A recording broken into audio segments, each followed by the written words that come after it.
This is an aqua bus. It allows people to travel between several key locations around Fountaine. It's pretty convenient, but the ride can become a little dull after a while. The scenery is always the same. That's why it's better to travel with friends. So you mean it's still boring even when I'm riding with you? No, that's not what I meant. It's just that, well, you don't really talk that much. Besides, it doesn't really feel like a real trip when it's just the two of us. It's the same as being at home. Whatever. Guess that's what it's like to be an older brother. It's about time for us to leave. Let's get on board.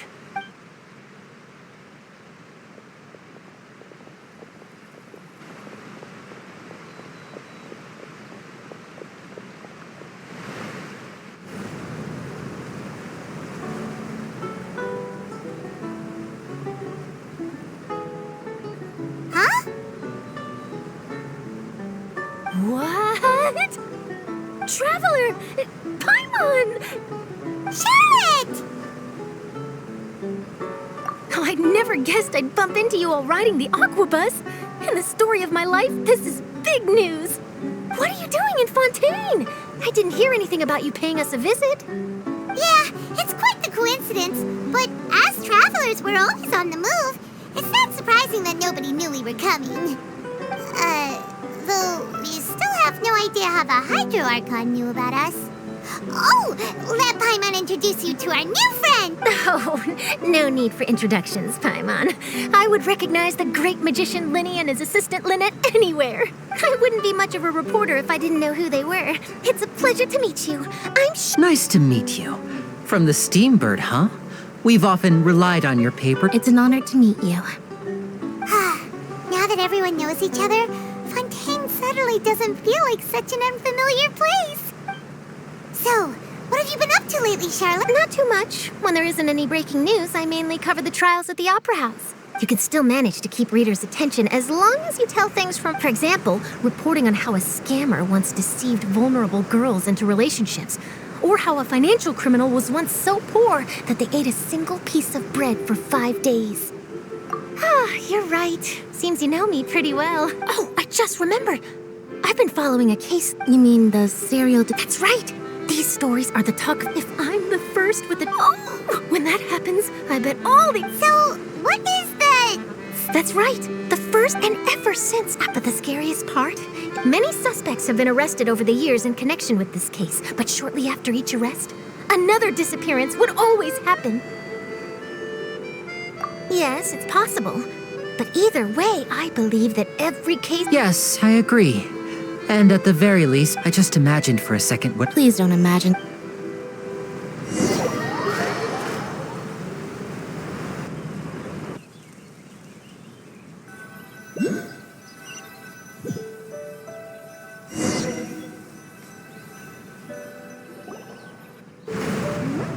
Hey, we're almost there! Look!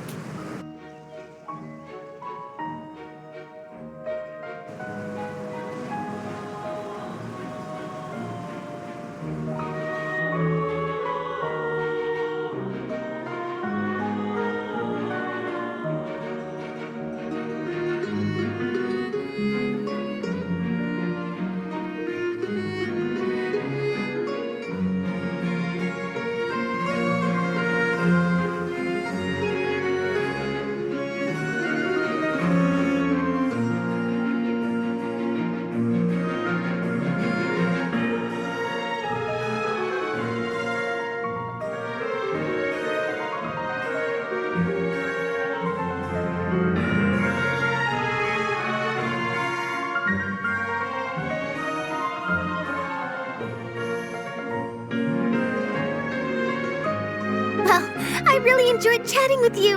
Life should be full of plus... Yeah, us as well. The ride went by. I have an interview to... Okay, Paimon hopes to... Bye now. Oh. What a tough job. Always running around. If you don't mind, how about we stop by my home first? Sure, we would...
Traveler and Paimon. Good to see you. I knew you two would come. Are you kidding? We wouldn't miss it for the world! But you're actually right on time. The audience...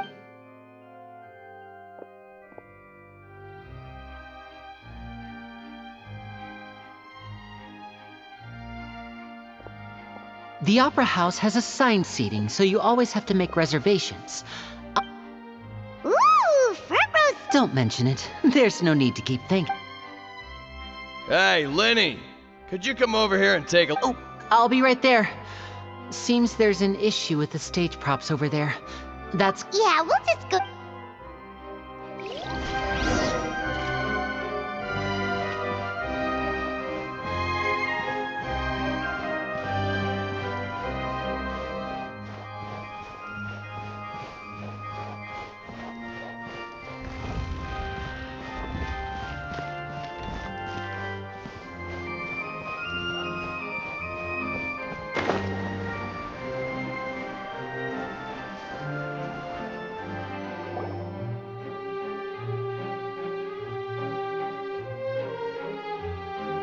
Oh, these should be our seats! Come on!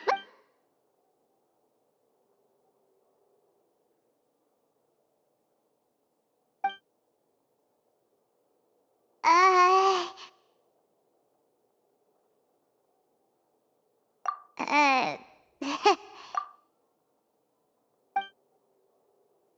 Hey, Traveler. Maybe we should strike up a conversation with the person next to us.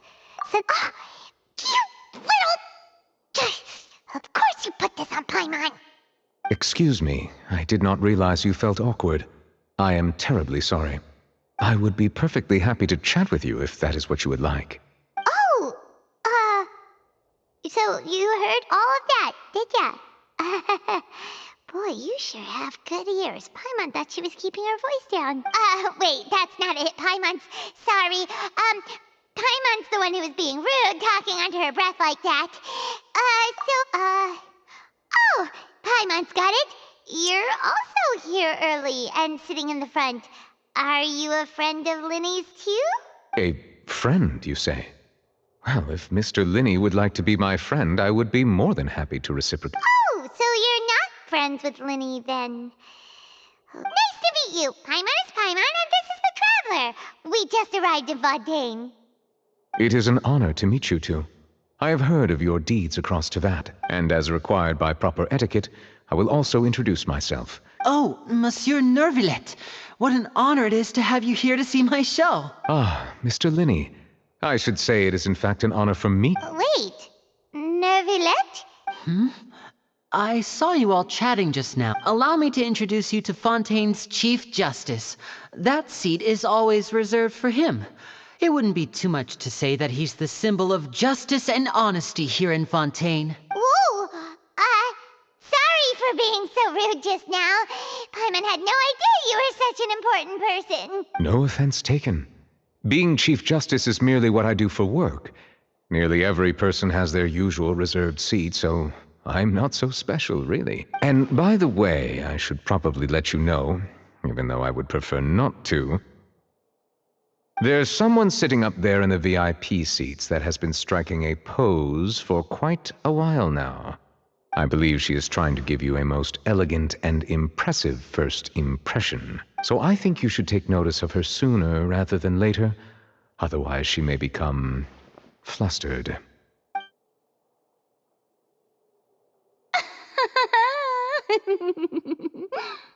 Huh? Oh, it's Farina, the Hydro Archon. Huh. She sure has a smug and satisfied look on her face. Guess she has no idea that you saw right through her act. Very good. That is for the best.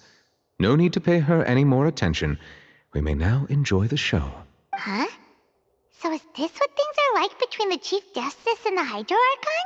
All right, please wait just a moment longer. I've pretty much finished my preparations and the performance will start as... Yay! The show's finally about to start! Paimon can hardly wait! Paimon's never seen a real live magic show before!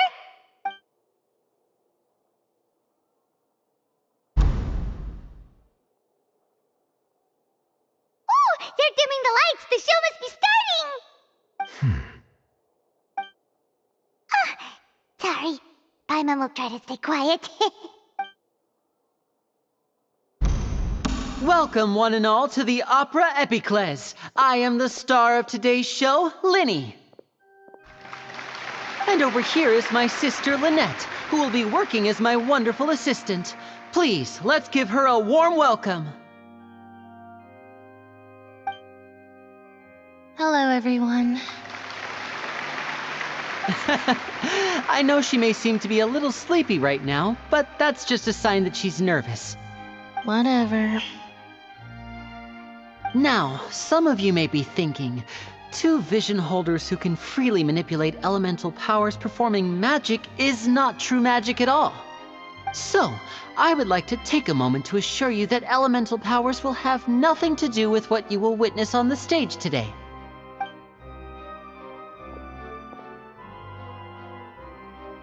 Both Lynette and myself have removed our visions for the show. That way, even the gods won't be able to help us. Oh, good point. That's what makes the show real magic. Now, without further ado, let the show begin. Lynette will now exit the stage to make some preparations. I know you might miss her, but don't worry. She'll be coming right back on stage momentarily. Perhaps in an unexpected way. I'm sure she'll be stealing the spotlight soon enough. Oh, and before I forget, there's one more thing I should say. You never know what can happen in the blink of an eye. A magician's greatest skill is making things disappear or appear. The possibilities are endless.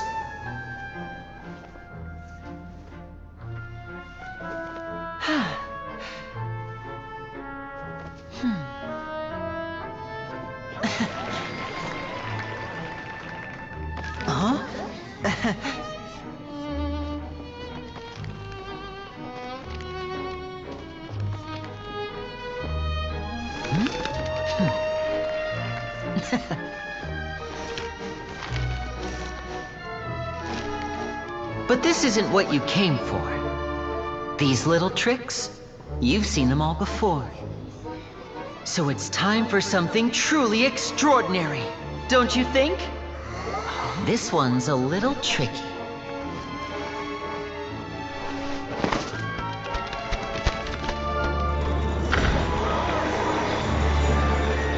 Using this water tank, I shall make my sister vanish completely, right before your very eyes.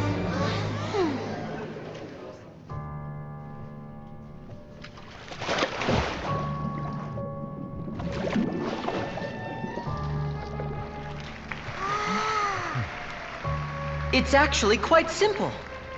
She'll just turn into air bubbles and float right out of the top.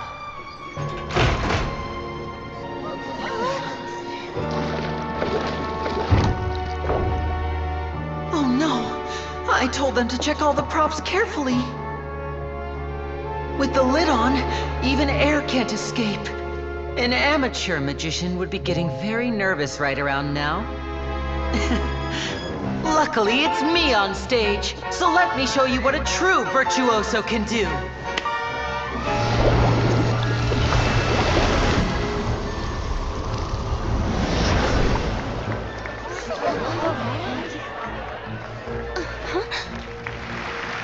Lynette, are you still there? Don't go too far. We don't want to use up all our magic. Hi, I'm back. Uh-huh.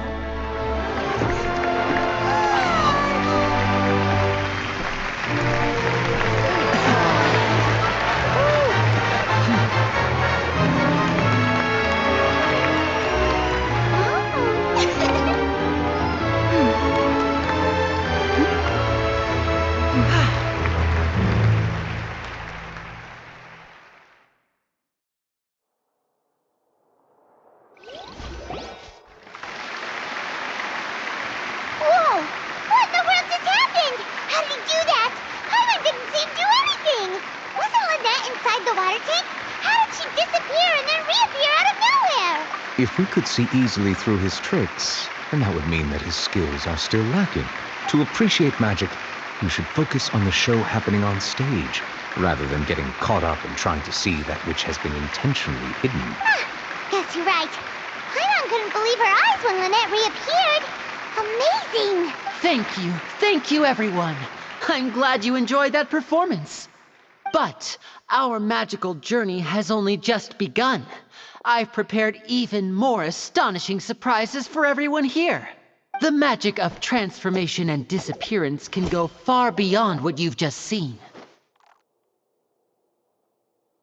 I'm sure many of you are thinking that escaping the water tank was impressive enough.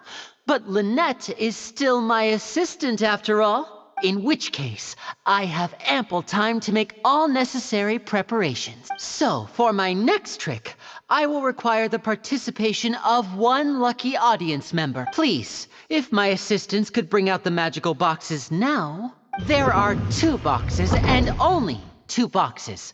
One is here, and one is there in the aisle among the audience. I'm sure many of our clever audience members have already guessed our next magic trick. A swap! Our lucky audience member and I will each enter a magic box. After 1 minute, we will each emerge from the opposite box. Now please, everyone pay very close attention to the box you see here. Don't give me any chance to make a move. Wow! How's he gonna do this? Hey, do you think this is all magic tricks, or does Lenny have actual superpowers? The lucky audience member will be generated by this random number selector.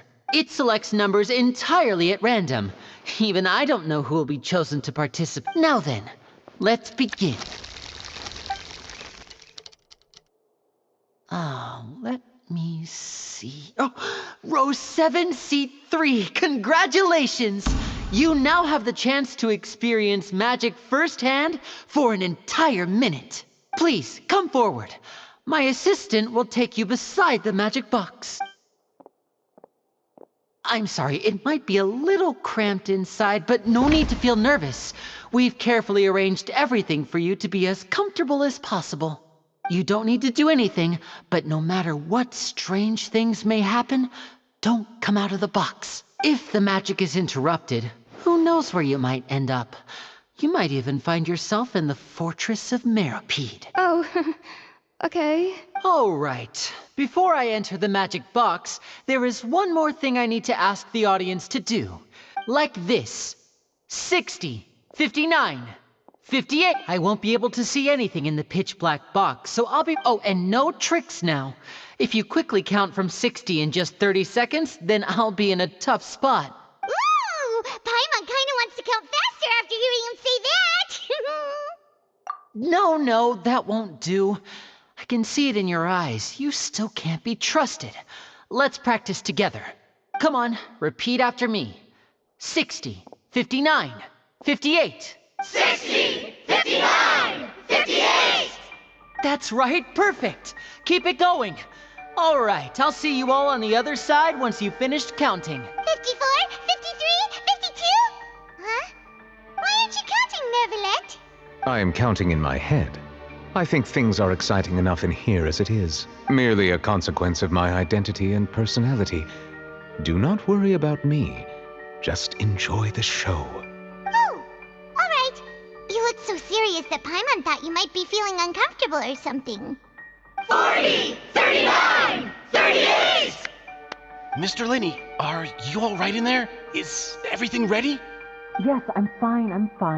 I'm just double-checking the direction of the magic. It would be a disaster if we get sent to the wrong places. For example, midair right above the audience. Even though he's saying that, Lenny doesn't seem nervous at all. Ah, what was that noise? Did you hear it too? Not sure. Anyway, it doesn't seem like anyone's worried about it. 25, 24, 23! What's wrong, Mr. Linney? I can still hear you moving in there. I seem to have accidentally knocked over a decoration.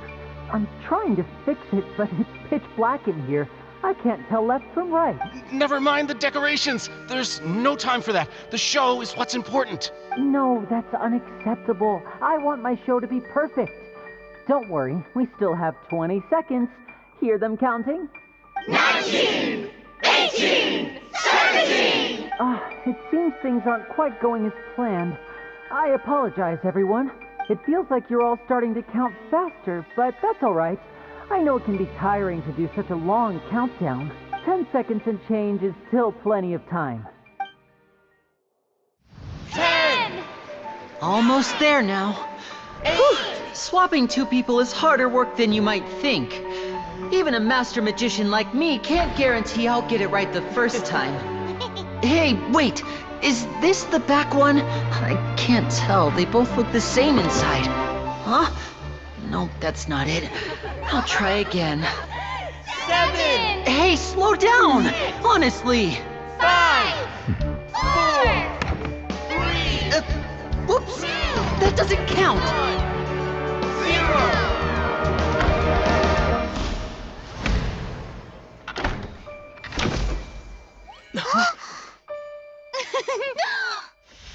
Ta-da!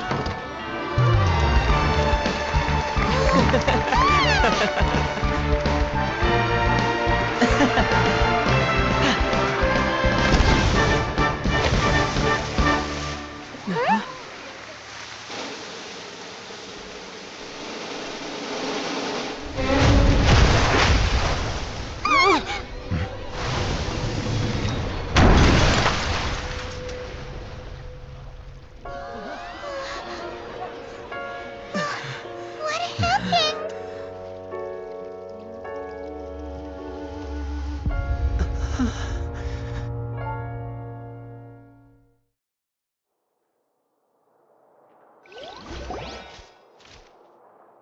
Huh?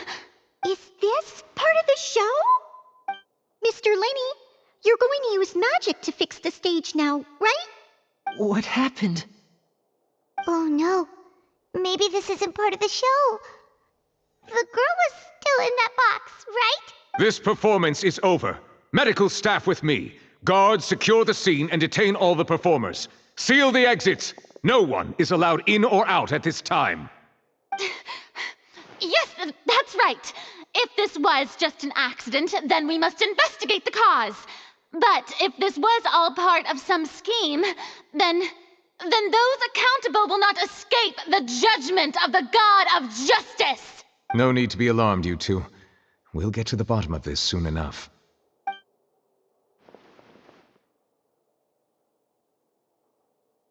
Unfortunately, the person who is in the magic box has been pronounced dead. His name was Cowell, one of the assistants in Linny's magic troupe. Apparently, the fireworks on stage ignited the ropes that were suspending the water tank, which then caused the tank to fall onto the stage. As of now, we are still not sure why we found Cowell in the box, rather than the guest from the audience. And after an initial search of the area, the guards have confirmed that the girl is nowhere to be found. It appears that this incident was not merely some mishap with the performance, and there are many indications that it is connected with the case of the serial disappearances of young women. The serial disappearances case? That's the case that Charlotte mentioned before. I know the truth. I can see through the whole thing. Really, using such a shallow and obvious mystery as his finale. Did he really underestimate us that badly? I say that our powerful magician, Mr. Lenny, is now the prime suspect for the serial disappearances case. Huh? Why me? This whole thing was an accident. Oh, this all occurred during your magic show, did it not? The missing girl disappeared after being chosen, did she not? The deceased is one of your assistants, is he not? Now that I think about it, that whole speech about magicians making things disappear was nothing more than a provocation, a bald-faced challenge. That can't be right. How can Lenny do this? He was in the box on the stage the entire time. We can even hear his voice. Besides, before the show, he told us that he would like to catch the criminal behind the disappearances. He couldn't possibly mean catching himself. Save discussion for a later time, please. Lady Farina, may I assume that your comments just now constitute an accusation against Mr. Lenny and his associates, and that you are pressing charges? I just think that he... Well, I think it might be a little early to talk about formally pressing charges. But what Lady Farina said just now makes perfect sense. Looks like she's gonna personally deliver justice. A kidnapping and murder carried out under the cover of a magic show. Lady Farina said it all. I mean, of course, my dear people. But what excites me even more than the obvious truth before our eyes is the opponent I'll be facing. That's right. I mean you, traveler. You'll support Linny, won't you? Then there's no problem at all. You know, the traveler and I already had a duel the first time we met. But with Linny's help, our little duel ended in a draw. But draws really are the most boring possible outcome, so no more draws. Between the two of us, there must be a clear winner and loser.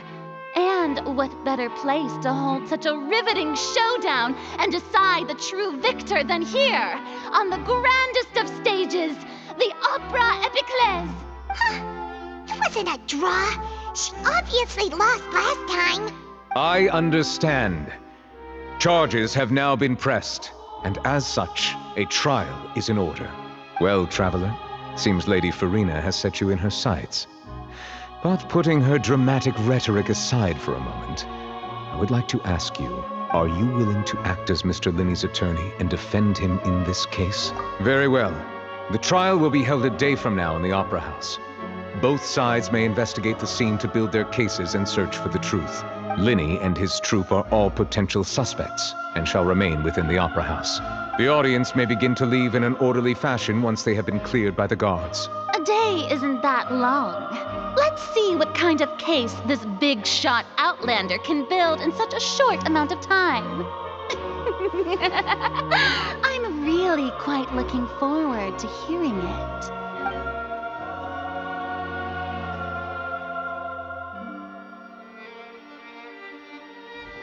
Linny! Sorry about everything that happened just now. Were you frightened? Of course! Who wouldn't be scared after witnessing an accident like that? Yeah, I'm a little shaken up myself. How could this happen? And poor Cal. I know you already claimed that you would defend me, but now it's just us talking. Good to hear. Thank you so much for trusting me. I'm sure everyone sees me as the biggest suspect at this point. But if you ask me, the whole thing is mysteries layered upon mysteries, such that all that's left is I don't know whether what happened there on the stage was purely an accident or not. And I don't know why poor Cal was in the box. As for how that girl chosen from the audience could suddenly disappear, I'm afraid I don't have any answers either. If someone tampered with my performance, then we need to figure out what they did. Even a skilled and knowledgeable magician like myself couldn't pull all that off in just 1 minute. Which is precisely why we need to investigate. As this book says, the impossible could not have happened. Whatever happened must have been that which is possible. Paimon bought them when we were reading at the bookshop in the city earlier. Pretty cool, huh? Don't worry, Paimon used her own savings to buy them. It wasn't from our travel funds. I think they look cute on you, Paimon. You have good taste, Lynette. That's the right attitude. Feeling depressed isn't going to help me now. I need to get back to my normal self. But with the guards watching our every move, it's going to be especially difficult for Lynette and I to prove our own innocence. Good thing you agreed to be our attorneys. Thanks for that. We'll be counting on you. Yes, thank you so much. Yeah, just leave it to us. Oh, since we're going to start investigating, Paimon has a question first. Where did Lynette go during the performance? Well, I'm afraid that would involve some of our essential trade secrets as magicians. The secrets behind our magic are past saving, Linny. I suppose you're right. The truth behind our tricks is going to be important evidence that will be weighted during the trial. 'Tis truly a pity. As a magician, our magic show is a work of art. We've poured countless hours and spared no effort in perfecting it. But if revealing our secrets will help you uncover the truth behind what happened, then it will be well worth it. We should go somewhere else if we're going to discuss our magic tricks. We'll go speak with the guards, and in the meantime, you can go investigate the stage and the seating areas. All right, let's go have a look while the investigation teams are still here. Detective Paimon is on the case!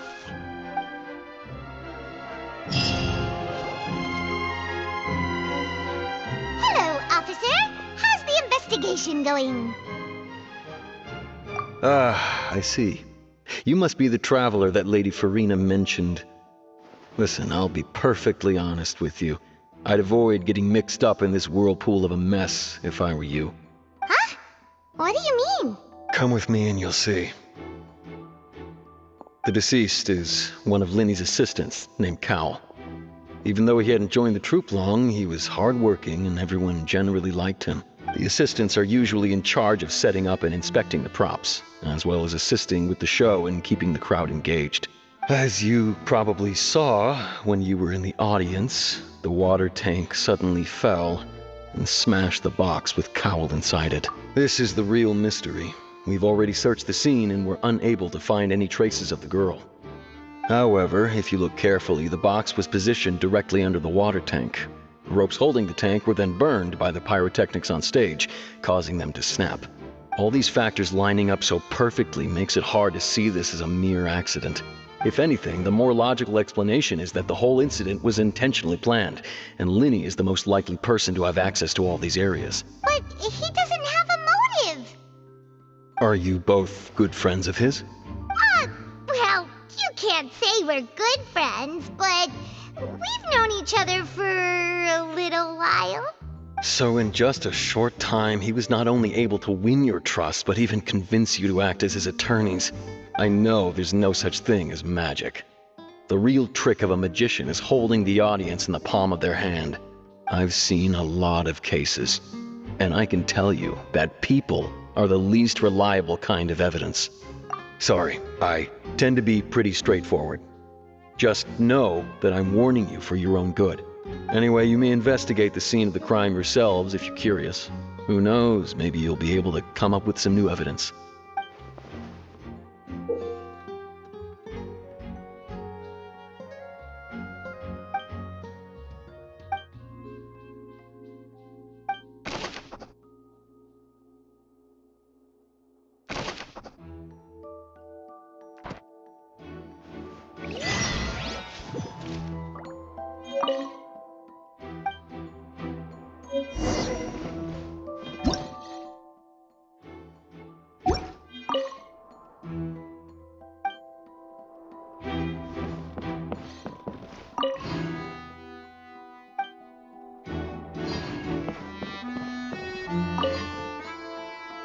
Go ahead, have a look around.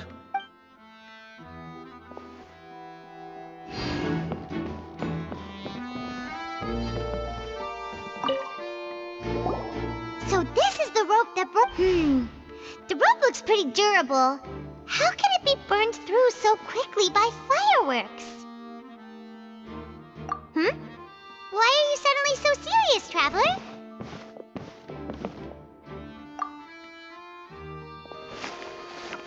Whoa. Look, most of it was burned away, but there's still a little bit of it. So if a rope meant... Wait, why don't you write all this down? Let's take note...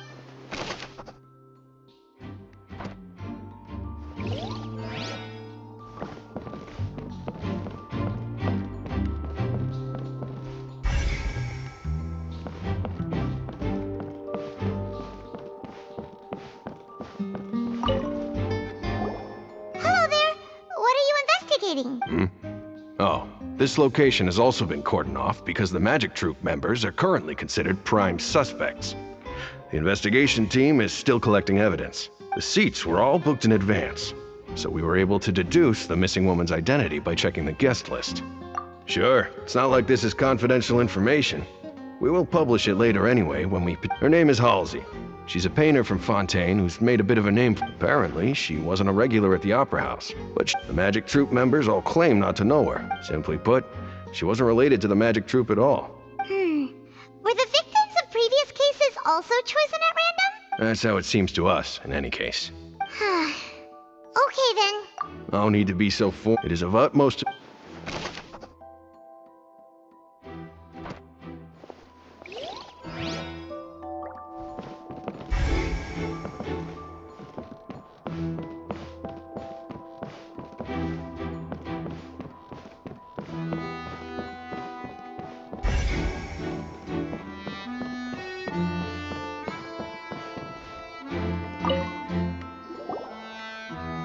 The investigation? See, I told you. Sorry to interrupt, but we're helping Linny and Lynette with their side of the investigation. You're trying to help them? Lenny used the machine. Well, we thought there might be a serious problem with the... It turns out that the seat... I'm sure you already know. In other words... That much check... Let you see why I was saying it'd be tough to make a case for Linny.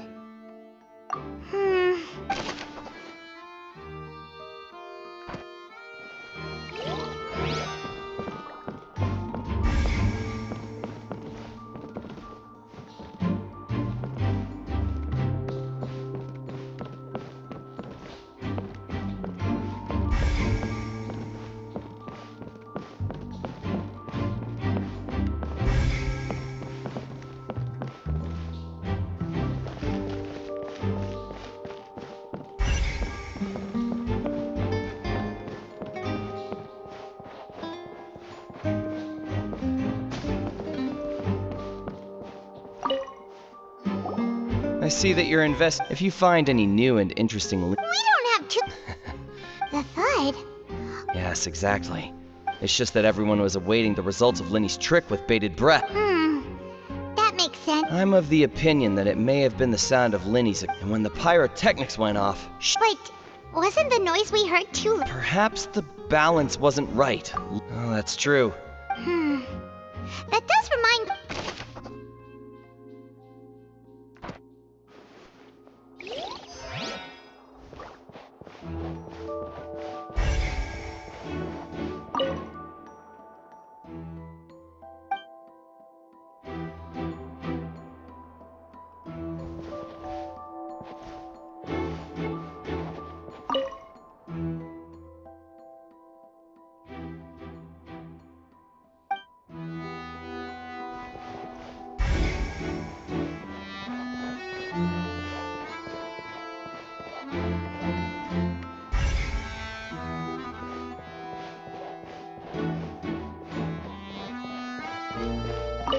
Lenny's still talking to the guards.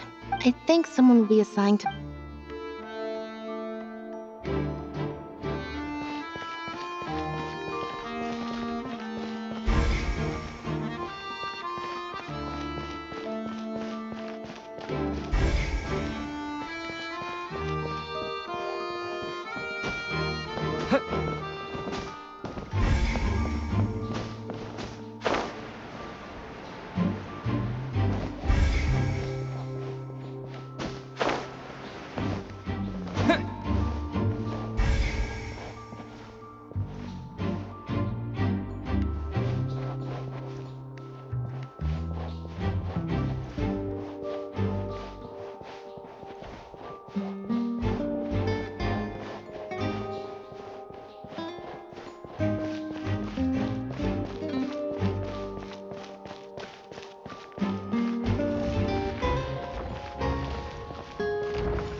Hey, you!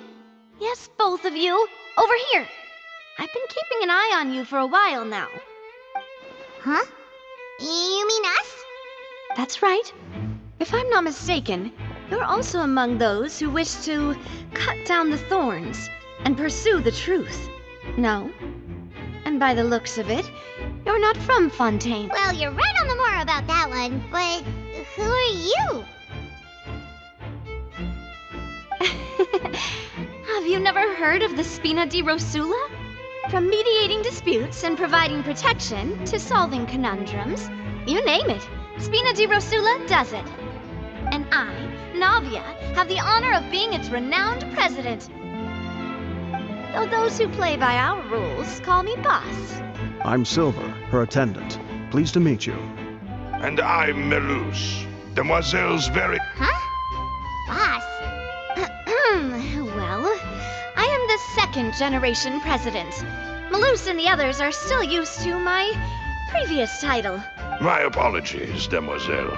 Should you prefer, boss, I will endeavor to use that instead. No need. You don't have to call me boss. Just Navia is fine. Okay, if you say so. Not that we're members of Spina di Rosula anyway.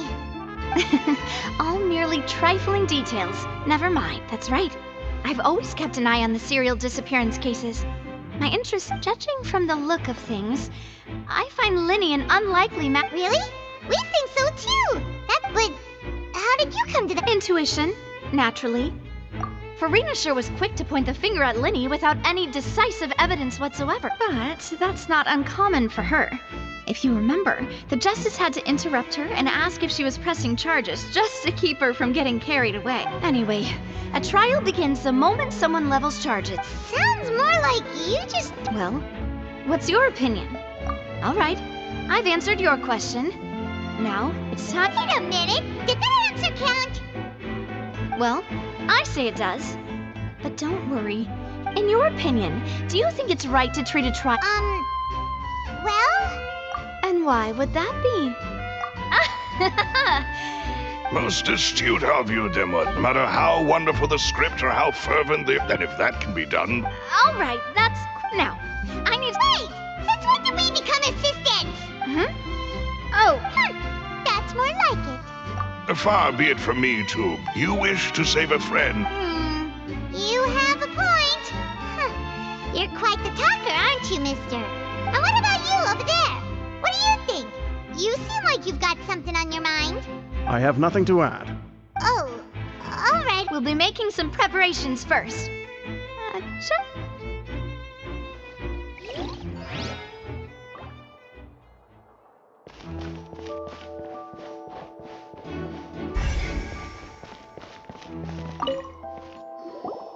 Sorry, but no one can freely enter or exit the Opera House at the moment.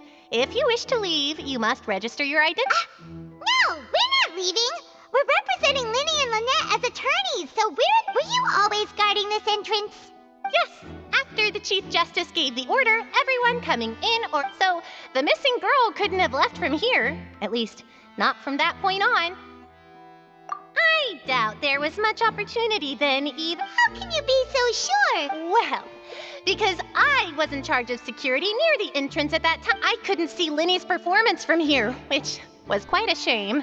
But still, I did not abandon my post. And I stayed put no matter how loud the applause. We Melazines are good. So, it's safe to... All right, thank you for your help. This'll...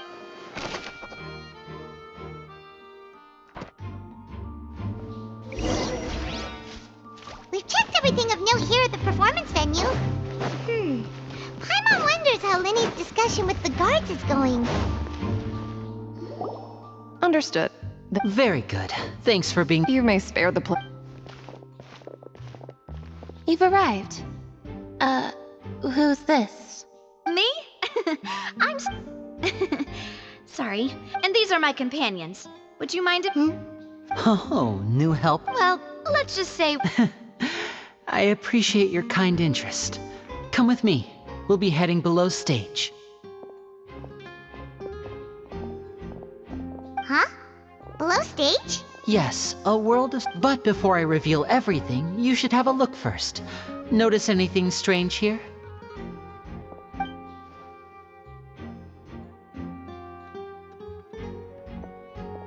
I'm not trying to be dramatic, remembering the details of a... Weren't there balloons and other decorations here? Ah, good eye. That said, you're still far from discovering the answer. The back?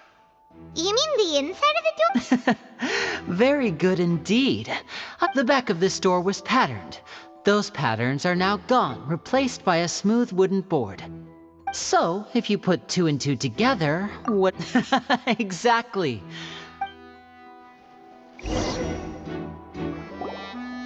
Oh, so there was a passageway under the magic box? I knew you'd figure out. The 2 magic boxes are... See this flatbed trolley? The box with the lucky audience member in it would be shuttled over to the other side using the... This trolley can raise and lower and even rotate, ensuring that... I see.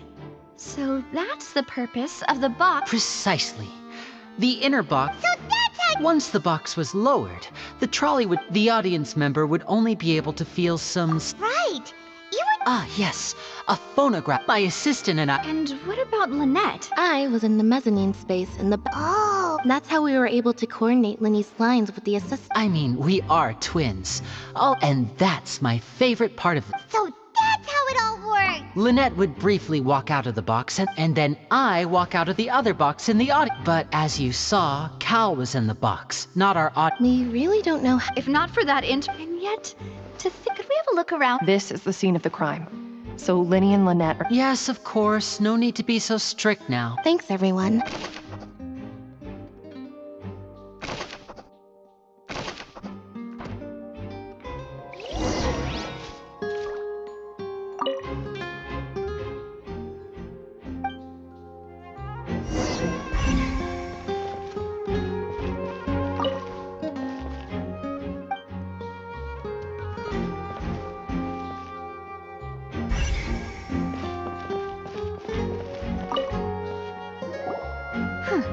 Looks like a hook tied to the end of a rope.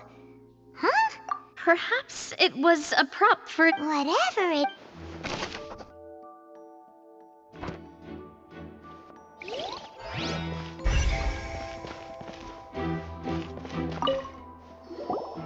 The floor is wet. Please be careful not to slip.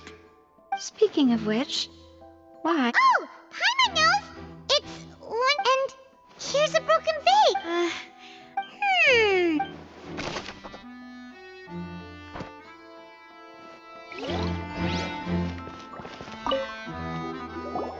Oh, her clothes are here.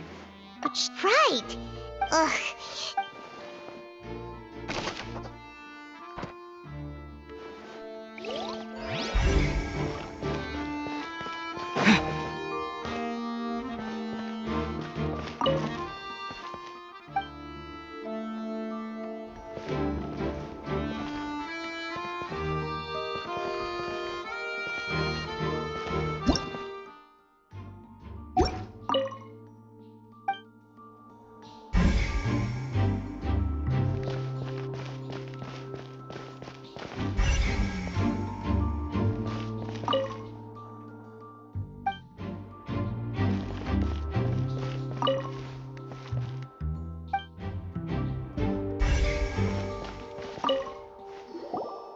What is this place? It seems someone could fit through here. Alone, perhaps. But there are no other ways in or out of... Oh, you're right! Let Paimon right...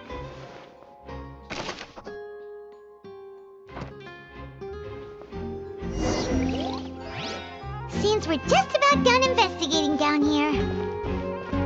yes, let's head back up.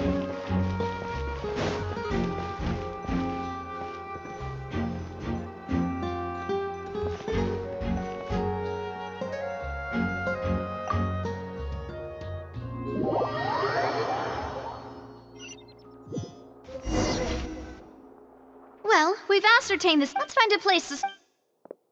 Apologies for the wait. So, what did the guards say? Did the They believe the odds of that are very... The guards have checked the area. So the tunnels become like a secret chamber. No wonder Farina was... In other words, the... Charges and then... That's right. This is how a trial... That's right. The statements from both, to put it simply... This also precludes any kind of... Once both, then... Fine. In practice, they... Yeah. Because we've... They're concerned, and even if that were... I'm ready to break out at... Whoa! Of course. I just hope you... In that case, let's just sort out our findings together. I mean, what better way to... Breaking out, so... Just kidding!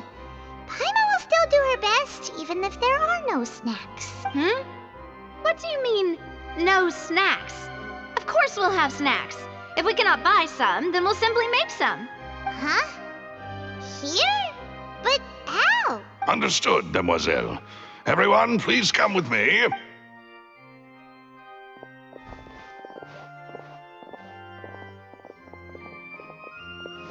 Wait, you're carrying... Yes, I have eggs, sugar, and... Good.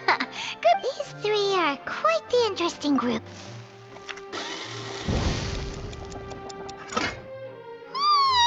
From the way you had these two guys carrying up, you ended up doing the... I was a plump. And I was giving encouraging... Oh, don't underestimate. Anyway, give these a... Only... Well... Tea is ready to be served as well. No need for... All right, then. However, we can a magician twin. Exactly! Why would they do such a thing? The flower vase and the resulting in the shattering. Perhaps the criminal thought that since she was... Paimon thinks that makes... True, but... The... Could Halsey... That's right. And even if she had, nor does she have any... Were we not... From the sound of things, your macarons are amazing. What? Please don't worry about it. At my... No, besides, Paimon knows that if she ate... Wait! Even you don't believe... If Paimon ate those 2 extra macarons, then may they turn into stone in her stomach! All right, Malus, set up the... What? Making sure everyone gets 3 macarons, of course. Exactly! We don't want to... As you wish, demoiselle. And I have the egg, sugar, and almonds. Well,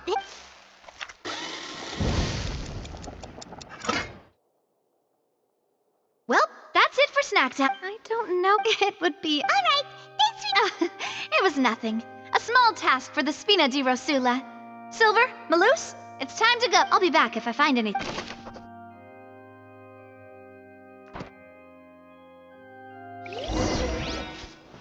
All right, it's time to put... No. We're already very great. Well, now, don't you all look disappointed? That was to be expected, of course. But don't let that stop you. I shall be terribly disappointed. Since both parties are firstly in... Yes, of course. Thank you, Mr. Linney. You ran to and remained hidden within the magic box in the audience stands. Yes, that's... In that case... Why, of course I do. Allow me to take the first shot and break this case wide open. Mr. Linney is clearly... There is no way... That is simply your... Oh.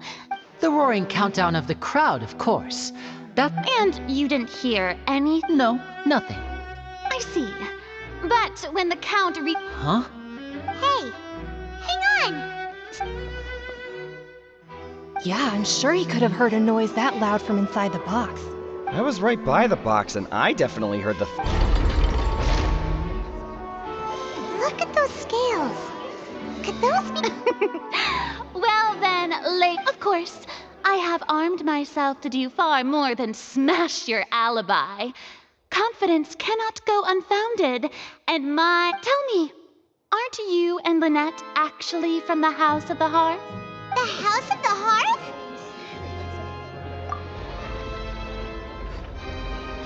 No wonder they did something like this. So the serial disappearances were the Fatui's doing. Now it all makes sense. I've got a feeling that what happened on stage probably wasn't just an accident. That's irrelevant. Our identities have nothing to do with what happened. Indeed.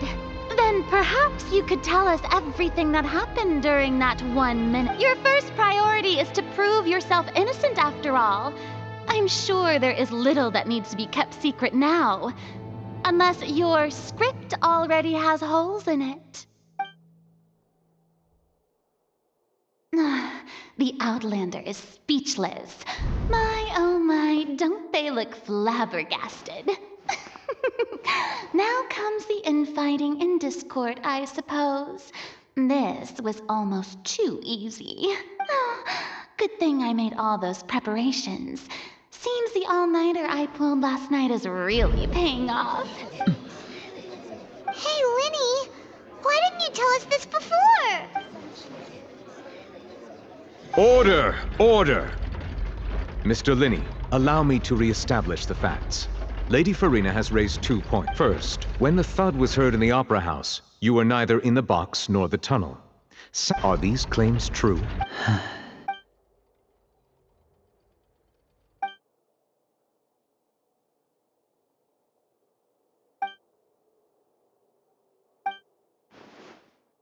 Please answer my question, Mr. Linney. I'm sorry. Yes, they're true, Your Honor. I knew it! Well, that's it. We might as well move on to the sentencing already. What should we do now? Granted. In that case, what is your request? Is that really necessary? The defendant deceived their own attorneys. What is their— Order! Order, I say!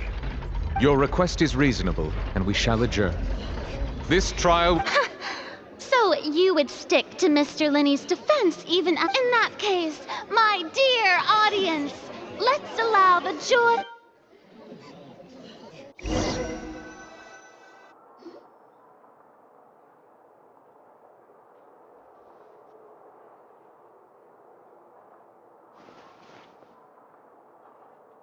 Well, this is awkward. I didn't think the Hydro Archon would dig all that up. I'm sorry, Traveler and Paimon. Yeah. Paimon doesn't know where to start. We trusted you two. We based our entire reasoning on the assumption that you weren't bad guy. Not to set the wrong tone or anything, but Paimon's really mad. I'm very sorry. I know you're angry, and reasonably so, but please, let me explain. I know you've clashed with the Fatui several times before. I wouldn't be surprised if just hearing the word is enough to make— But our organization is very, very large, and the Harbingers have very different personalities and goals. Right now, we want to save people. As many as we can. That's right. I'm sure we're on the same page when it comes to this nation and the disaster that its people might face. I knew if it weren't for our respective identities, we could become good friends. That's why I didn't wish to flat out lie to you, but chose to hide. The truth is very important, but being completely transparent about everything would see us spending more effort than we need. Right. So, you be the judge. Heck, if I were you, I fear that I'd even struggle to trust me at this point. You met a Fatus who works as a magician, a trickster by trade. All by coincidence, too. But still, I'm asking you to trust me. Sorry. Please forgive us. Well, you both say that, but... Right. Let's hear your answer first, and no lies now! Of course. I'll answer any question you ask. We've been trying to find out how the Oratrice operates. We want to know why, during our investigations, we learned that the machine's core is beneath it. From that moment on, Lynette and I have been designing this box swap trick, with the objective of getting close to the core. Is that why you needed a whole minute? That's right. In truth, the audience would take about 75 seconds to count down from 60, while I would only need 15 to get to the opposite box.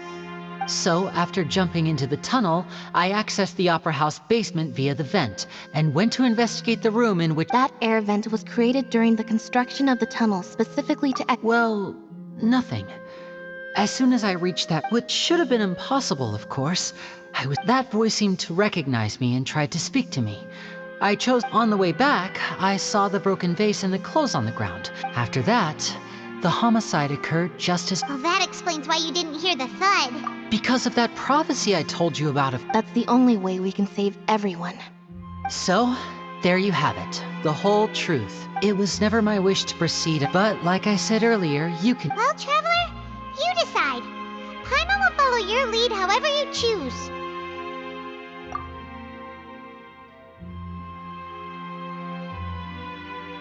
Okay. Thanks for giving us a chance. The current problem is that the scales... If we want to refute the Hydro Archon... Huh?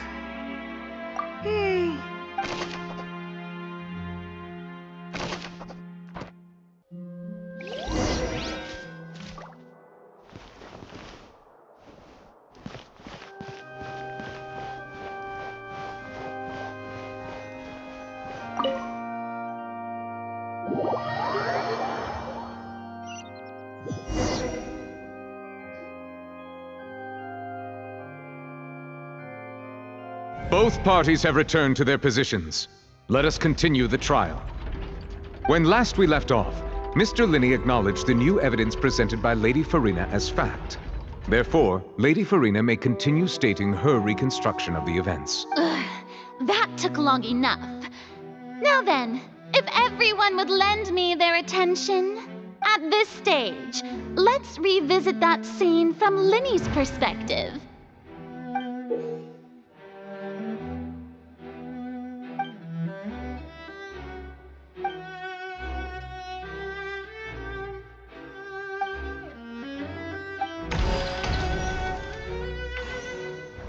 As the countdown began, he entered the tunnel. When the flatbed trolley passed, he opened the box and got into an altercation with Halsey, which caused the loud thud. He did not realize that this sound could be heard by everyone in the opera house, which is why he claimed earlier that he could not hear the sound. Finally, he used the vase to knock her out, before making her change clothes to prevent others from recognizing her. At this time, Cowell arrived in the tunnel, having heard that strange noise, and caught Linney red-handed. So Linney proceeded to knock him out too before stuffing him into that box. Afterward, Linney passed the unconscious Halsey to his accomplice through the magic box in the audience stands, before operating the devices such that Cowell's death would be ruled an accident. And there you have it. That's the truth behind what happened. Does the defendant's side have any objections to Lady Farina's description of the event? The key to refuting Lady Farina is the order of events, what Linney experienced, and what he's...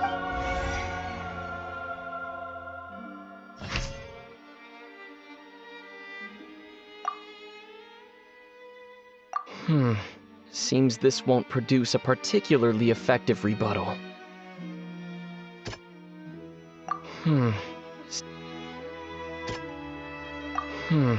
Seems this...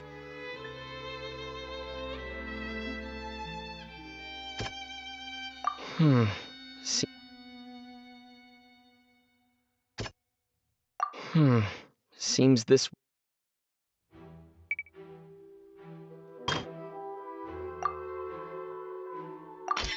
According to Linney, he left via the vent after entering the tunnel. He couldn't have had that altercation with Hulk.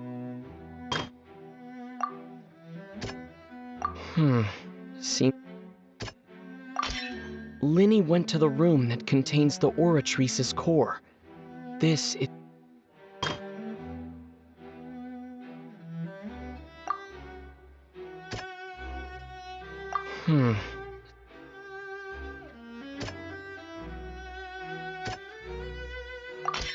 Linney did not take part in the Attention!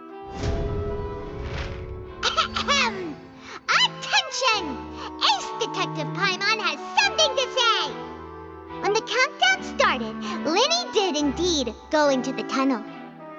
But he immediately used a vent to access the Opera House basement, which is where the underground core of the Oratrice is stored.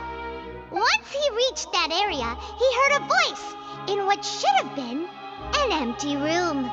Since he felt something was amiss, he returned immediately. The crime scene had already developed by the time he reached the tunnel again, and in order to complete the magic trick, he did not remain there for any length of time. Finally, he reached the surface, and that was when the accident happened from his point of view. Therefore, he's innocent!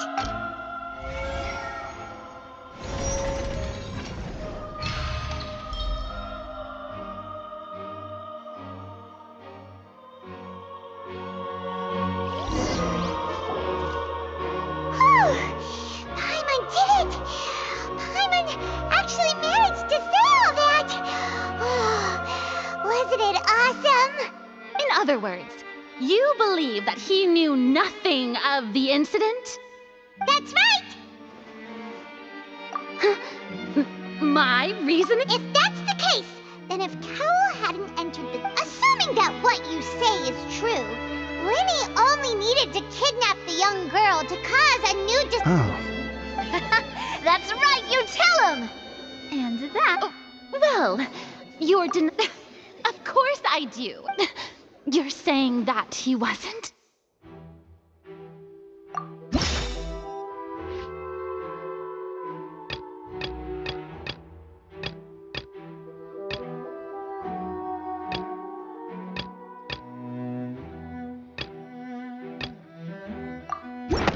Are you sure we don't need to give this more thought? Are you sure we don't need to give this more thought? That's right! Linny wasn't in the box or in the tunnel. That's why he didn't hear anything strange during the performance. This means that when the crime happened, Linny had already entered the basement via the vent. The same clue you used to disprove his alibi has now become the best proof! How do you like that? Well played. To think you'd use such logic. Well then, if it wasn't Linny who committed the crimes, then who was it?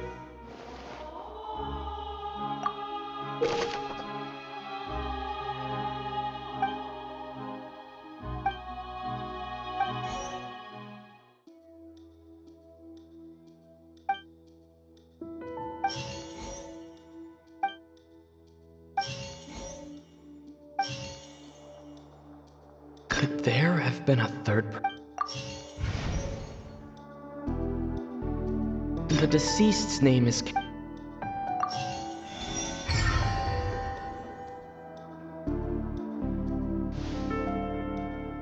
Huh? That can't be right.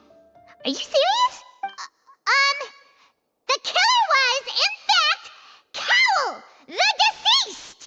Oh, is that so? What I must do next is recreate the truth. What Cowell did, and how he went from would-be perpetrator...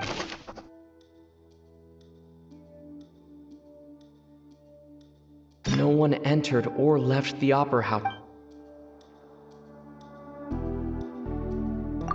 Halsey's clothing was in the tunnel, so there... Linny was not in the tunnel at that moment. The sound we heard may have come from... It would have been tough for both...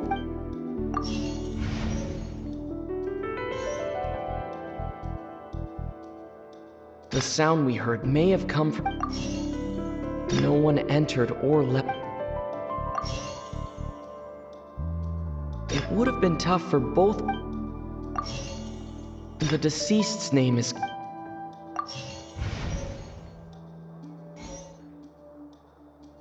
Halsey's clothing was in the The sound we heard may have... No one entered or left... Linny was not in the tunnel at... Linny was not in the tunnel. It would have been tough for both... The deceased's name is... Halsey's clothing was in... Linny was not in the tunnel. No one entered or left...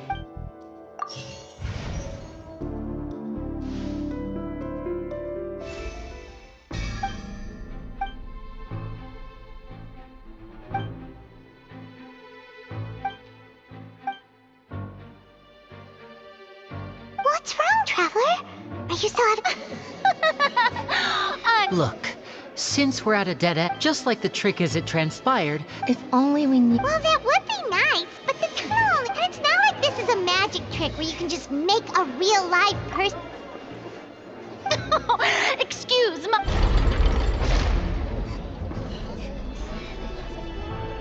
If the defense is unable to make further effective arguments, we will move on to the next stage of the trial.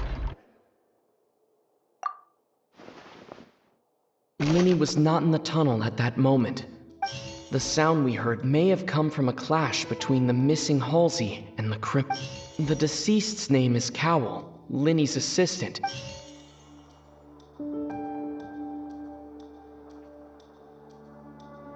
It would have been tough for both people to fit into that vent. They would...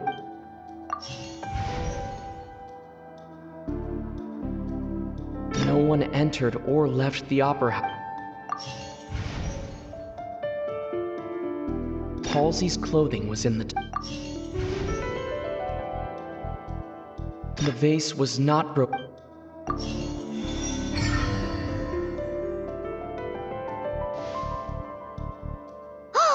Paimon gets it! Lynette escaped from the water tank, vanishing gradually and leaving only clothes behind. If there's a similar method where a person could be transformed into water...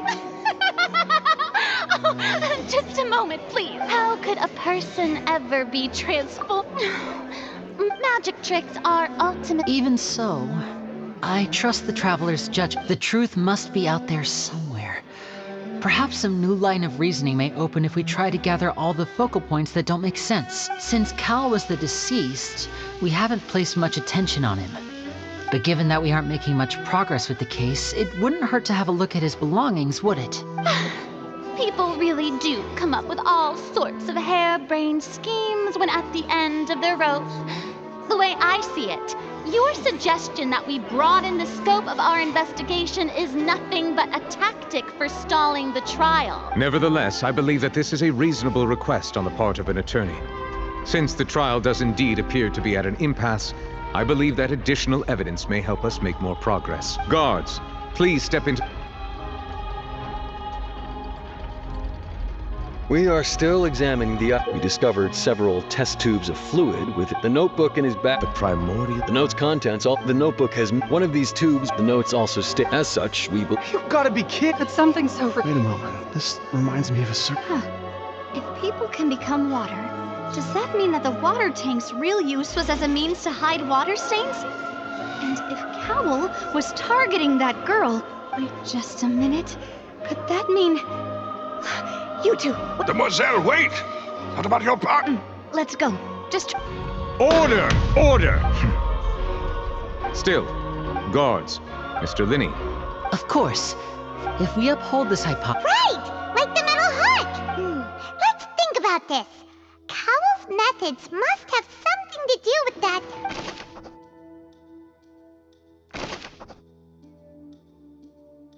The deceased's name is Cowell, Linny's assistant. Now it seems like the hook rope was... The water from the primordial sea should already have been prepped before Halsey entered the magic box. The rope that held the water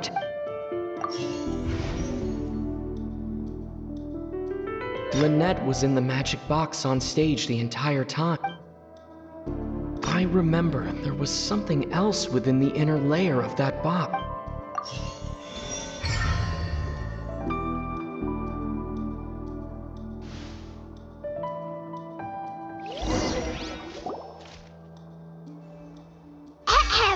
It's Ace Detective Paimon's time to shine again! In the original plan, Cowell would tamper with the water tank rope and the number selector securing his target. When the magic box containing Halsey was lowered, the metal hook would retract gradually and pierce the balloon at the top of the box. When the balloon attached to the box popped, the water from the primordial seed inside it would pour down and dissolve Halsey. Afterward, Cowell would enter the tunnel and break the flower vase to conceal the water inside the tunnel, with the remaining evidence being covered up by the water tank on stage. But he encountered something unexpected in the tunnel and wound up being fatally hit by the same water tank he meant to use to cover his tracks. Huh. That does make sense. That actually links together a lot of the more confusing pieces. Oh dear, what do I do? Even I think they sound convincing now. Have I falsely accused an innocent person? What a humiliation. Now, it seems like the only point of contention remaining is the exact circumstances that led to Cal's death. His notes mentioned he had an accomplice who could be— On that note, the guards have just contacted me indicating that they I shall now invite him on stage to share— Thank you, Your Honor. We found an identical sample of the water from the prime— What? That can't be. Does this, my dear citizens? Linny did not need to take part in the dissolution of the young woman at all.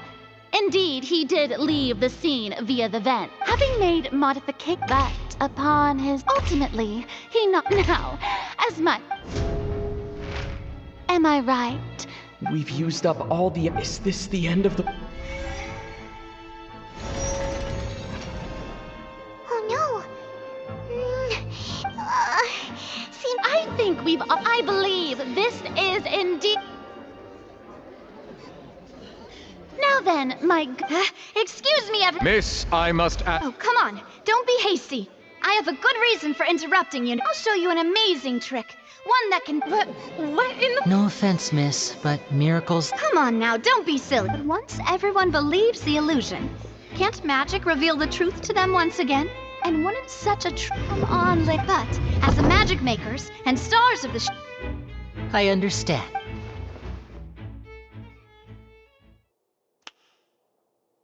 And voila.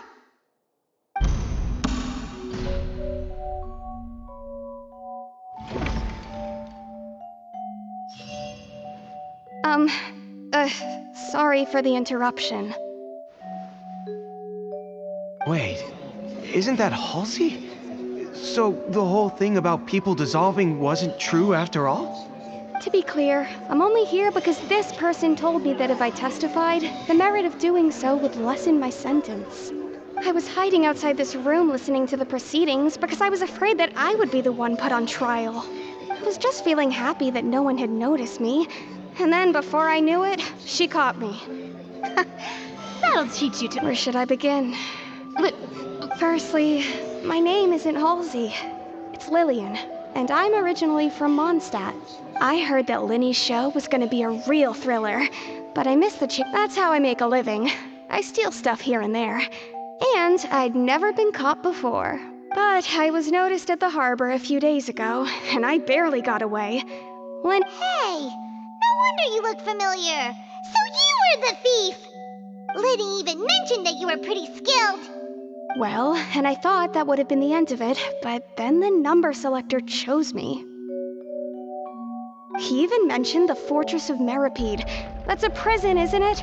So you can imagine how shocked I was. I thought, so I played along with the show while looking for an opening to flee. But then I wasn't going to take that lying down, so I knocked him out and stuffed him into the box. There was nowhere to run from there, though, so I had to change. I slipped out after the first guard arrived at the scene and continued. Can a person even hide in there? But I swear, I didn't know that the water tank would fall down. Really, I swear, had I known that, I wouldn't have put him in the magic box. I may be a thief, but I'm no killer. Well, that makes everything pretty clear now, doesn't it? This time, we need to...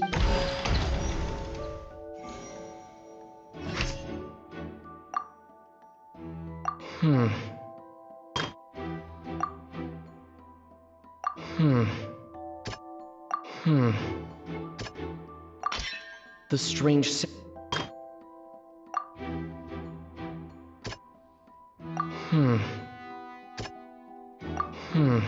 Seems this won't The flower...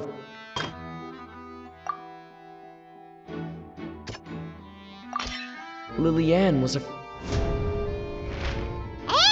it's Ace Detective Pub! Having been selected out of the blue, Lillian panicked. Her panic only intensified after she entered. Hearing the commotion, Cowell leapt it. He did not know that Lillian was not from Fountaine. Mistakenly believing that the water from the the two broke the flower vase during the struggle with no way of escaping.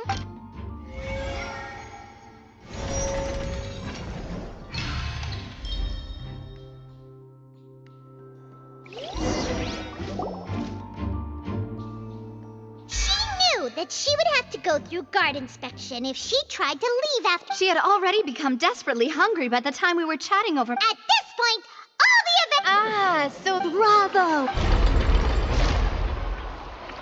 Now then, Lady Farina, do you wish to speak against the defense's... Please answer the question, Lady Farina. Also, if I may add, the trial has not yet ended. As such, I request that the prosecution not leave the room before the proceedings have concluded. What, are you reading my mind now? No, I have no further arguments.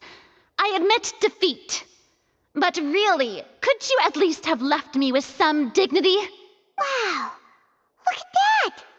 If there are no objections, then as the Chief Justice of Fountaine, I shall once again repeat the full sequence of events. The actual perpetrator of the serial disappearances, Cowell, selected his next victim from the audience reservation list. With some modifications to the selector, he could ensure that the pre-selected young woman would be chosen.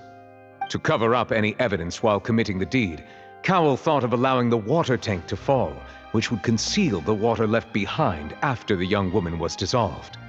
He also tampered with the rope suspending the water tank, using the fireworks at the end of the performance to cause the tank to drop and hide the watermarks.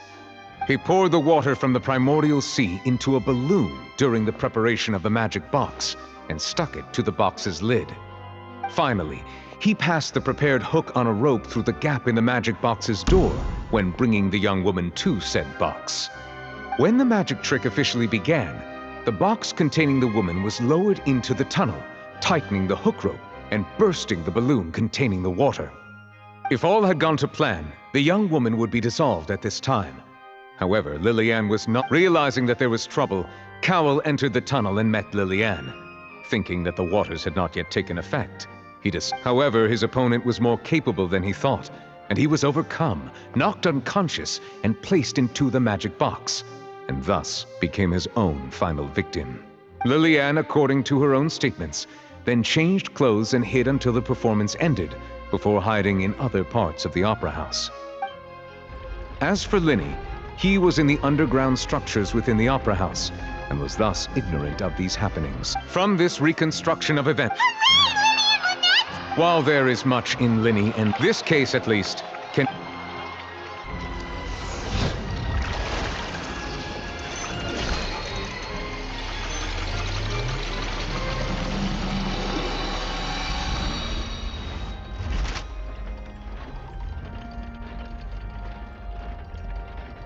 As such, Linny and Lynette are officially declared not guilty.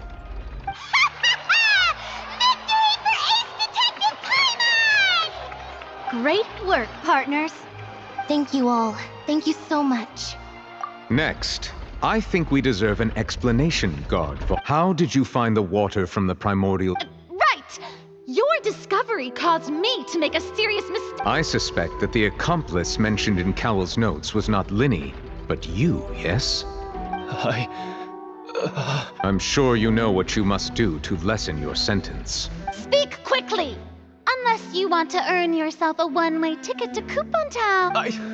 I was just following orders. We were supposed to place blame for the serial disappearances onto Linny, and thus cause suspicion to fall on the Fatui. The higher-ups said this was the best opportunity to... And now that your plan has fallen through, and the secrets of the water have been... Therefore, you would be wise to tell every... Yes! Our boss. It can also be made... We've been in this...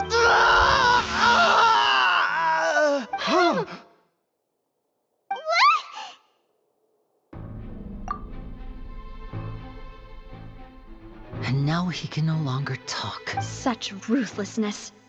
An outrageous act. All present, please submit to inspection immediately.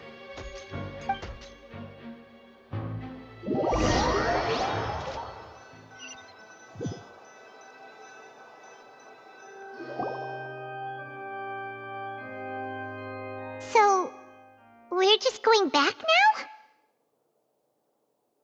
That's... Traveler, Paimon, please wait. Linny... I know you may not want to speak to me right now, but still, let me thank you, I guess. But regardless, I didn't approach you with any ulterior motives or ill intent. I've spoken to you as myself, just plain Linny. As for why I'm a Fatous, it's because the goals of the House of the Hearth align. That was how Father, who you might know as the Knave, approached recruiting us back. The Knave? The one who controls the House of the Hearth? She's your father? That's right. And since we're here, back when our parents first died, to survive, I took my sister through several streets. To my surprise, before long... So you went from That was how we felt, but he would That doesn't seem... After I waited along. The answer he gave... Oh no. As far as outsiders are concerned, I managed to... All I saw was... So... That's right. Father, at the House of the Heart... I was hesitant, but she was also... Oh... So that's how... She has gained permission... So... That's right. Today's case has everyone at hotel to us orphans. So... From small D... It's alright. I just hope you can... If you should need anything at all in the future...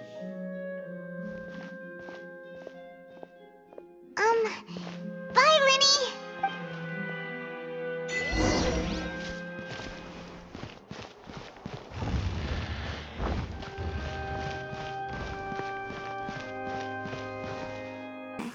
Looks like that boat we took to Araneas might have been the last one. Vache. Looks like we're back here again. Huh? Traveler? Are you... Vache? Hey, why are you still walking? Huh? Hang on. Hey, Traveler? Stop walking! Come on, wake up!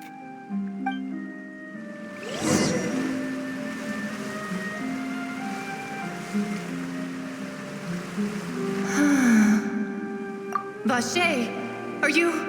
my dear Vache? No, wait. You seem to be someone else.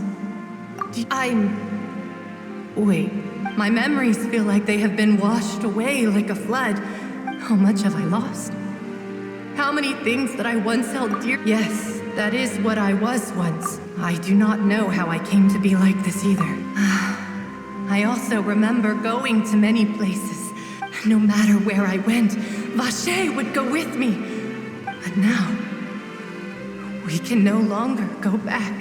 No!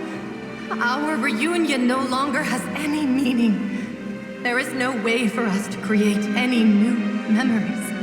The thought of me gives him no succor. So let it lie forgotten beneath the waters. If you meet Vache, tell him not to look for me.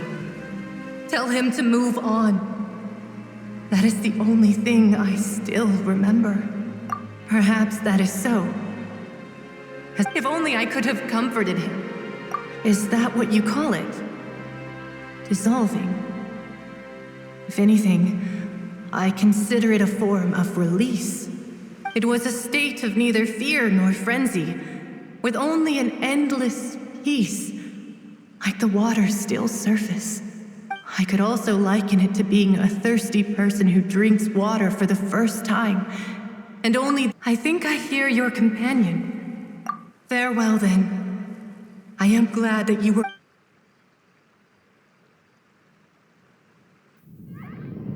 Wake up! Come on, hurry! Navia's outnumbered!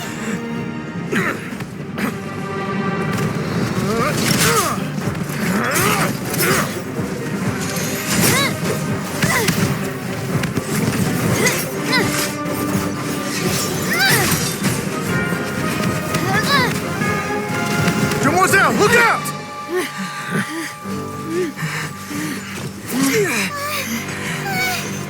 Dear God, it's a whole army of Gardamex.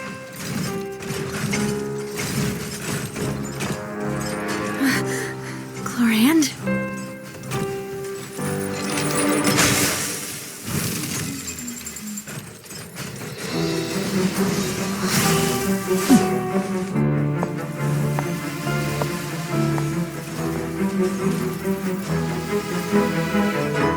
Quick, now's our chance!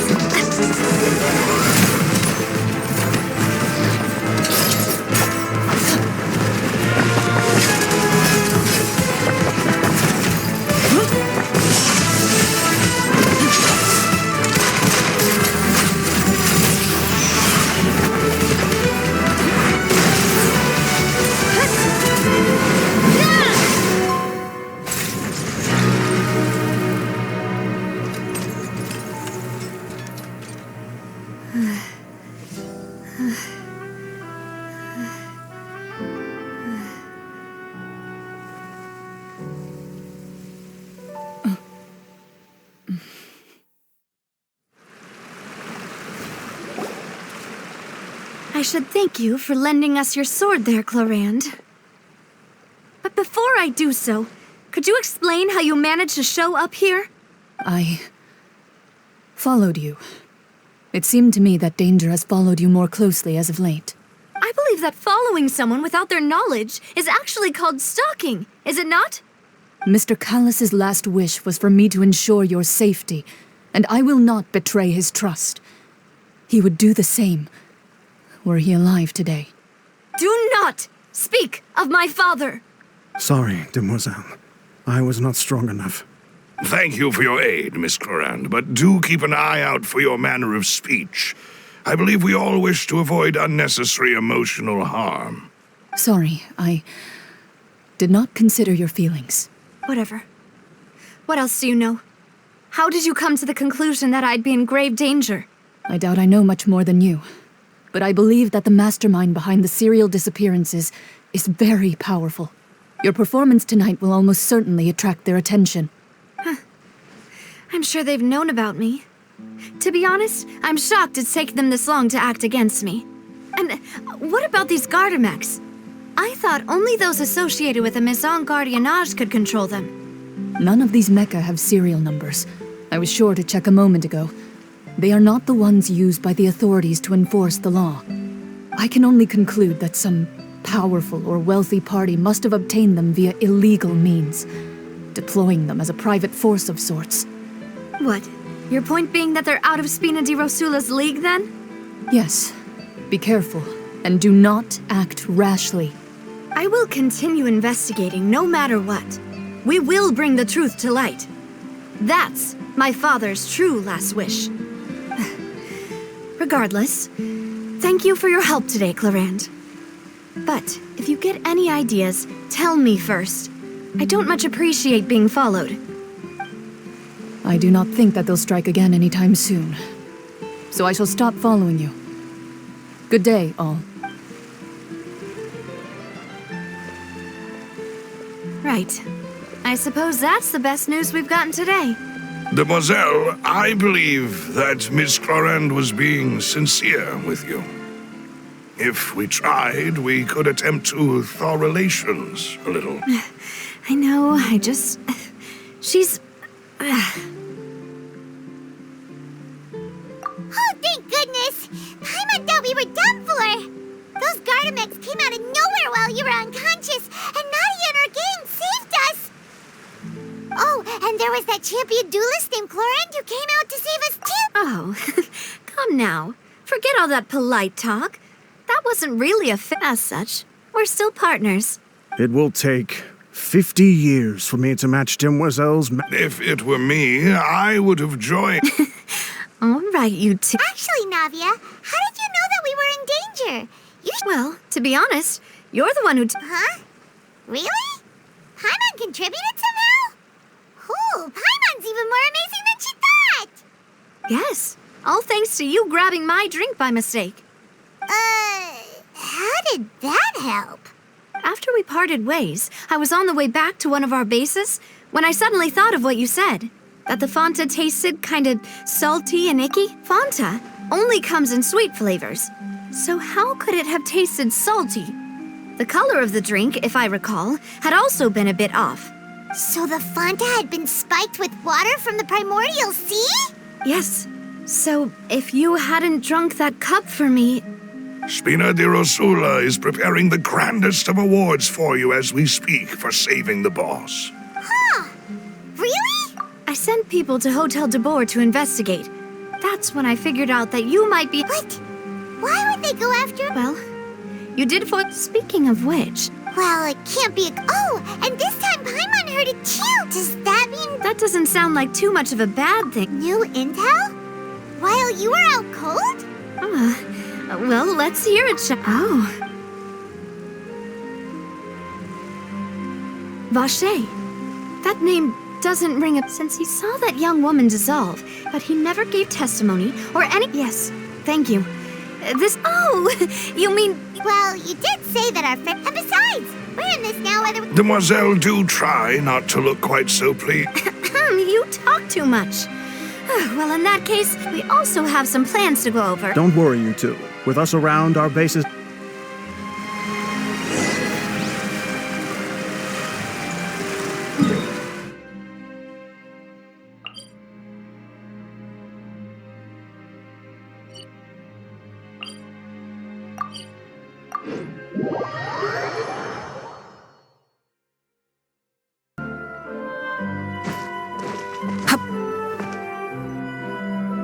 It's right up ahead, but let's make sure we... I've been keeping watch, Demoiselle. I haven't spotted any... Very good. I shall find rooms for... Thank you, Maloose. Now, let's continue, traveler.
This is Your accommodations have been arranged.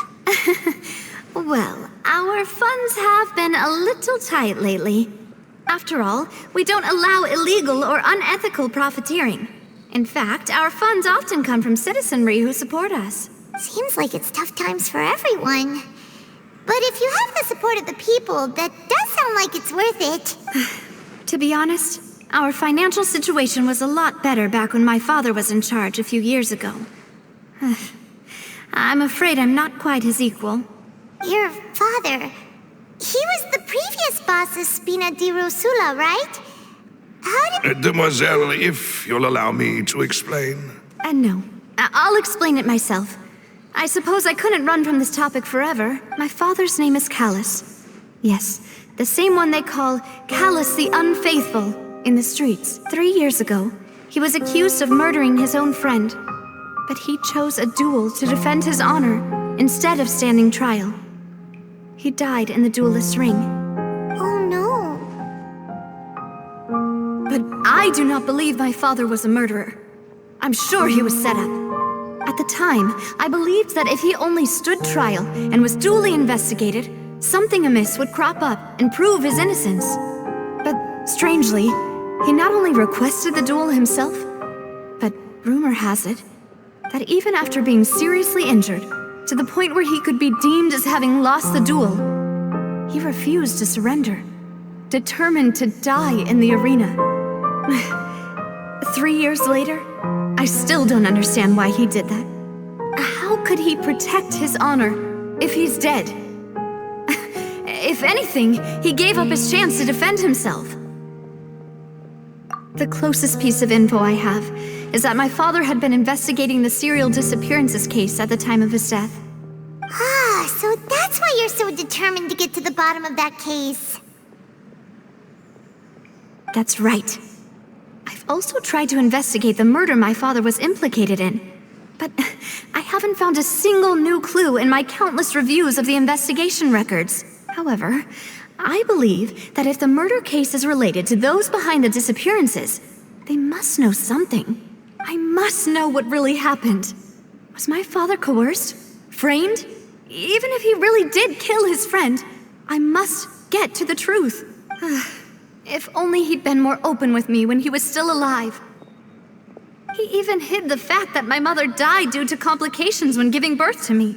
And now, here I am investigating his death. Demoiselle, please. I also will never believe that Master Callus murdered anyone. Master Callus did so much good in life, yet even our supporters decreased greatly due to that incident. Wait! If Callus was such a good man, wouldn't people at least be a little suspicious when he was accused? No. Perhaps people just revel in that kind of drama. It's not something exclusive to people from Fountaine, really. Everyone's like that. People love watching the evil turn over a new leaf, but they also enjoy watching good people fall into an abyss from one slip-up just as much. But how could... never mind. If Callus was really falsely accused, we have to find the truth. He didn't deserve to have that happen to him. There is one other thing. Oh, her? Well, yeah. That's not the... Miss Clorand has always placed great emphasis on the honorable nature of the duel. She knew Master Callus beforehand and greatly respected him, but there was only ever one choice. It's not that I don't understand her at all. Don't worry, Navia. Afterward, Miss Clorand told us that, yes, that is our understanding. Oh, Papa. What madness drove you to ask the person who killed you to take care of me? All right, anyway, that's the information I wanted. Thanks. You two should go and rest. This was quite a day. Yeah, Paimon feet. Please, relax and get some sleep. We will ensure you rest soundly.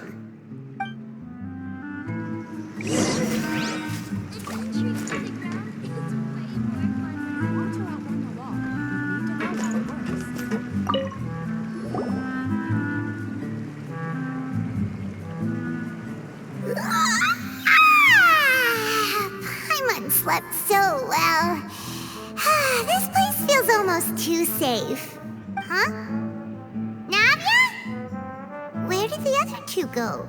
I sent them back to Poisson. It's Spina de Rosula's place of origin, and where we have our headquarters. There's not much for them to do here at the moment. Paimon gets the feeling that you're just trying to get them off your back. But never mind that. When did you get... No, I just returned after going out for a while.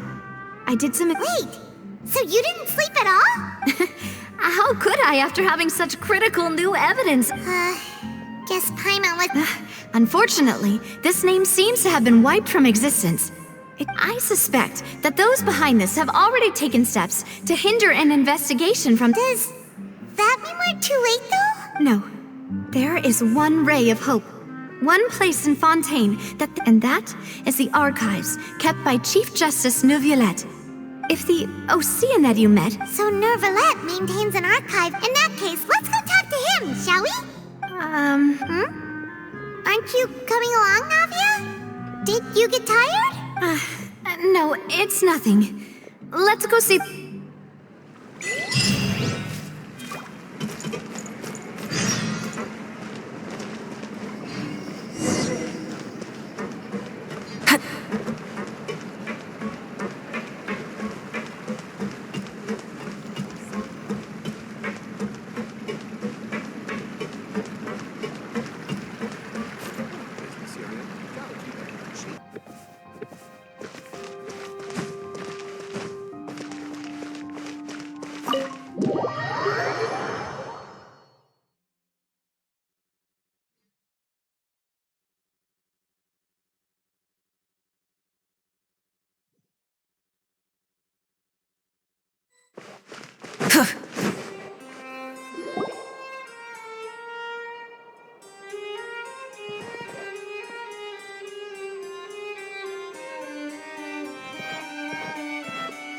Halt! Please state your business here. The chief...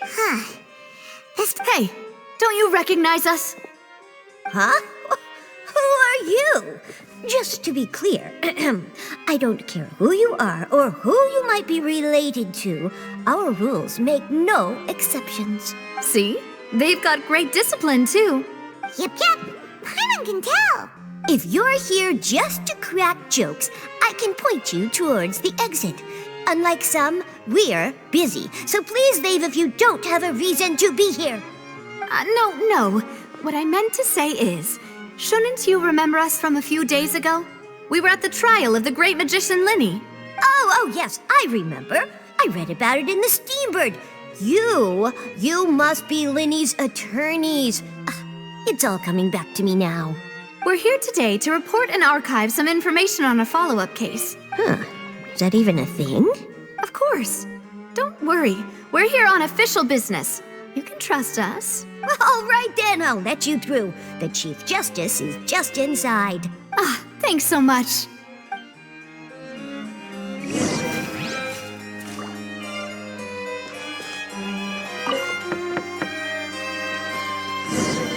Please come in.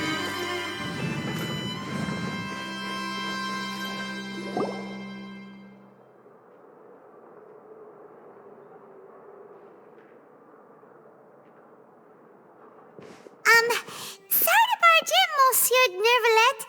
We only lied to get in because we didn't know any other way. It's all right. Please let me know how I may be of assistance to you. So you're not— We're looking for a man called Vacher. He may have been an eyewitness in the serial disappearances case. If we can find him, we may be able to unearth some key information on the case. I see. In that case, please wait here a moment while I browse through the files.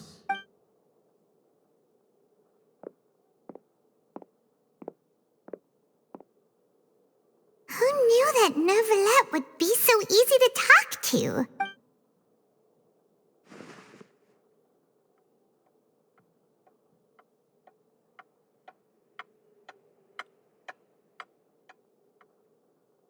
Unfortunately, I'm quite certain that no one by the name of Vacher has been involved in any case, criminal or civil, in the past several years. There are no records of him either in the files or in my memory. Traveler, what if it was really just a dream? Is that so? All right then. Thank you so much, Monsieur Neuvillette. We'll take our leave now. Ahem.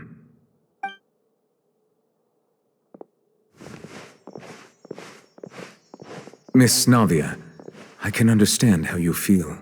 Your father, Callus, was a truly exceptional man. We deeply regret his passing. And what are you trying to say, Monsieur Neuvillette? Are you trying to console me?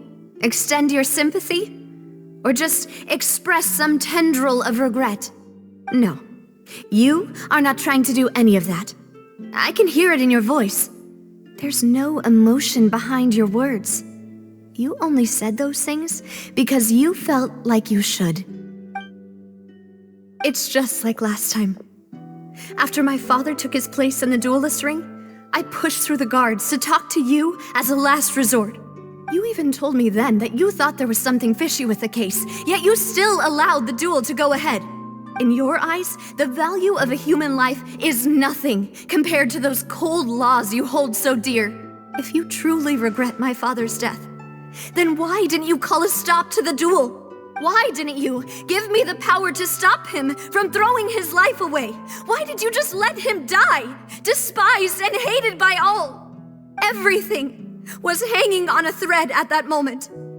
Just the tiniest effort could have changed everything.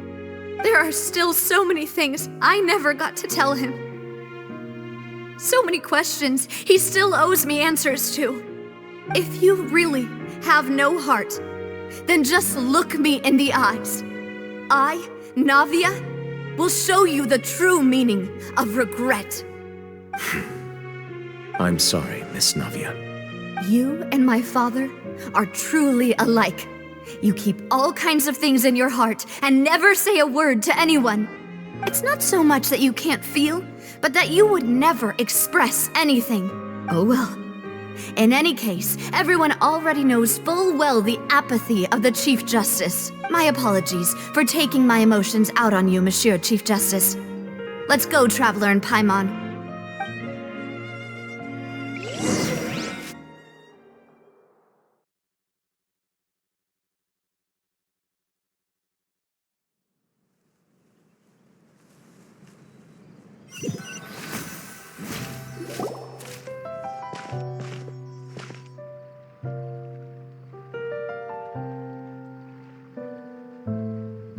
Navia, are you okay?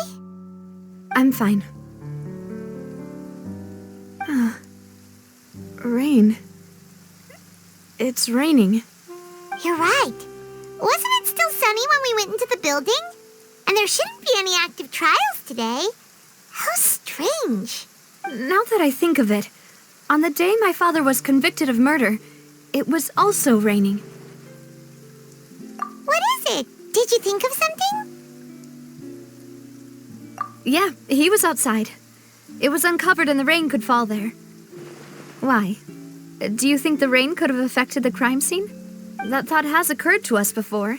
We've even expanded the search area to try to account for that, but didn't find anything of value. Oh? Wait. So you're saying that the true murderer could have been turned into water and then got washed away with the rain? Yeah. And if that's what had happened, then no one would have believed your dad, even if I really think I found a true genius for a partner. You're completely right. How did I not connect the dots earlier? All right, let's go to Poisson. With this new lead in mind, we'll get to the bottom of my father's case for sure. Yeah, we're gonna make progress for sure this time. Do you want to go with me now? Or do you want to head over by yourself later?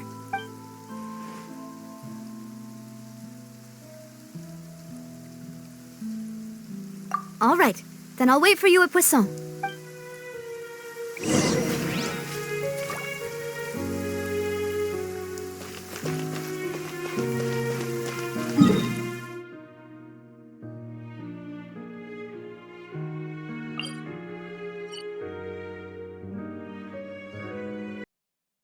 Heavens, God should broaden their horizons in the world below.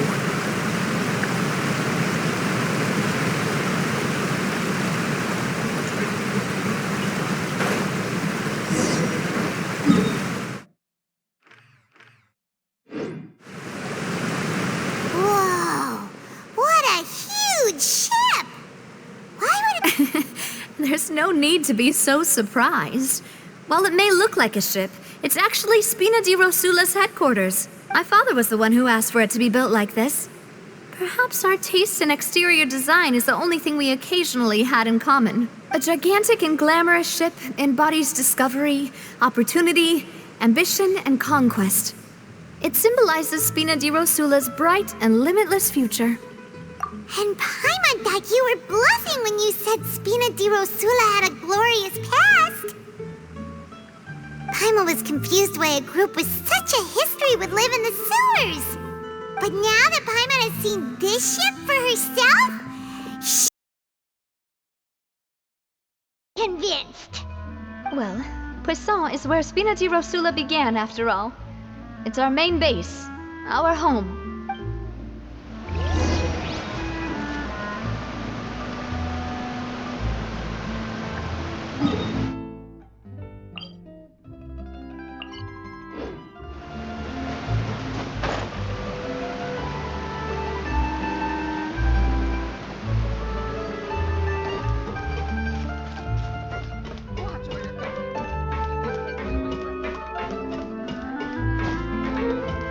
Burn it down!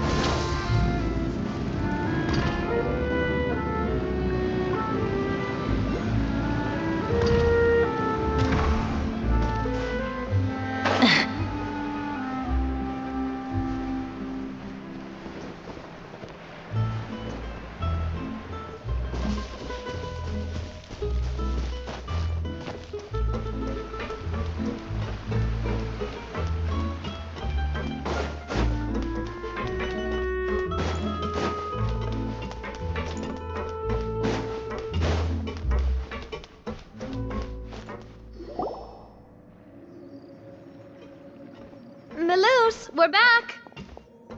Apologies for the wait, demoiselle, and our most... You said before that you still had some business at the court. About that. It's because my partner here reminded me of something really important. You still remember, right, Malouse? Yes, the case was quite similar to that of... Could you tell us a bit more about... Yeah, of course. Many years ago, something called synth began to gain popularity in Poisson. At a glance, it was a kind of drink that could excite your mood and produce many pleasant hallucinations. Wait! Didn't that guard guy who turned into water also mention that the primordial water could be used to produce some kind of potion? Yes, he did. Considering what we know now, it's almost certain that synth is created using water from the primordial sea. If you drink synth for an extended amount of time, you'll suffer many side effects, such as losing the ability to focus or control your emotions. And if you were to stop drinking it completely, you'll experience flashes of paranoia and anxiety while lacking energy to do anything. It's an extremely dangerous substance. As he oversaw Poisson, my father was compelled to put a stop to synth abuse and called for a complete ban of it. Boss's uncompromising attitude incurred the synth vendor's wrath. Not only that, Boss became determined to find the mastermind behind the synth operation. Yes, but the enemy was very cunning. So he could never get anything out of the dealers. Recognizing that, my father decided to contact the dealers in secret and cultivate The man's name was Jacques. He felt greatly ashamed that night. My father hosted a banquet at his countryside estate. But then, we heard 2 gunshots from the courtyard. We raced to the scene and found my father, still holding a gun, and Jacques, who was already dead on the... Huh? How did that happen? Aren't they on the same side? Sounds just like Lenny's case, doesn't it? In both cases, the culprit seemed obvious, but neither appeared to have any motive at all. Looking back on it, though, I now believe the most important clue was something we... Precisely. It's all thanks to you that I made the connection now. But, considering it now, it's almost certain that they belong to a third person at the scene. With one extra person, we'll all... You're right. We still don't know what happened. But my intuition... Jacques was an empathetic man who was infinitely remorseful. I think this third person... On that note, however... Even though our opponent, even though Spina de Rosula, there is no need to follow your father's path. If that's indeed what he wished for, was I not the closest person to him? What was the point of him dying without sharing any of the secrets he knew? Synth is still here. Callus the Unfaithful, did he think I'd just accept his meaningless death and live out my life just as meaninglessly? I've never accepted that, ever. Not since that day, and certainly not now. I want to find out the real answer for everyone's... Sylvia. This is indeed the best moment to act. Your partner appears to be quite reliable, and more importantly, demoiselle, I think you're also ready to take this on. So you do know something else, Malouse? Yes, I do. In fact, even before that bank, but what drove all the tensions... What? Boss also didn't tell you that he had been diagnosed with a rare illness. The doctors told him that he had no more than 5 years left to live, and the serial disappearances case caused him great anxiety. 5 years was nowhere near enough time to resolve this long-standing conflict, but once he passed away, all the danger would pass on to you. Knowing all of this, he decided to use one final intimidation tactic before his death. He claimed to have already gotten his hands on some key incriminating evidence for the other side, and even told some members of Spina de Rosula about the details. But as long as you remained safe, he would not share the evidence with the public. If something were to happen to you, then he and all those he told would immediately expose all they knew about Synth and the disappeared victims. Right, so nobody would be able to get off scot-free. As we've seen, Boss's tactic has worked. Even though Boss has been gone for a long time, the other side has not tried to take Demoiselle's life. No, I don't believe it. He never appeared to look sick to me. No father wants their daughter to see them weak and haggard, especially someone as proud as Boss. To him, dying in a duel and suffering lasting dishonor as the unfaithful was still far preferable than losing face in front of his daughter. So he chose to die in silence, so that he could protect me. I'm afraid you're not understanding this correctly, demoiselle. What Boss wanted to hand to you was not a parasol, but a sword. If Boss's spirit could hear you telling me that you want to find the answer for the sake of everyone involved, I'm sure he'd be extremely proud. That fool. No. He might have set up everything precisely because he never thought I'd be able to understand him. Is that the amount of confidence he had in me? And what if I was never able to make it to where I am now? Yeah. I suppose that's true. But thankfully, he rarely talked to me about complex matters, and thus understood little of me as a person. In this case, Malus, what was the key evidence that he shared with you? It's the location where synth is produced.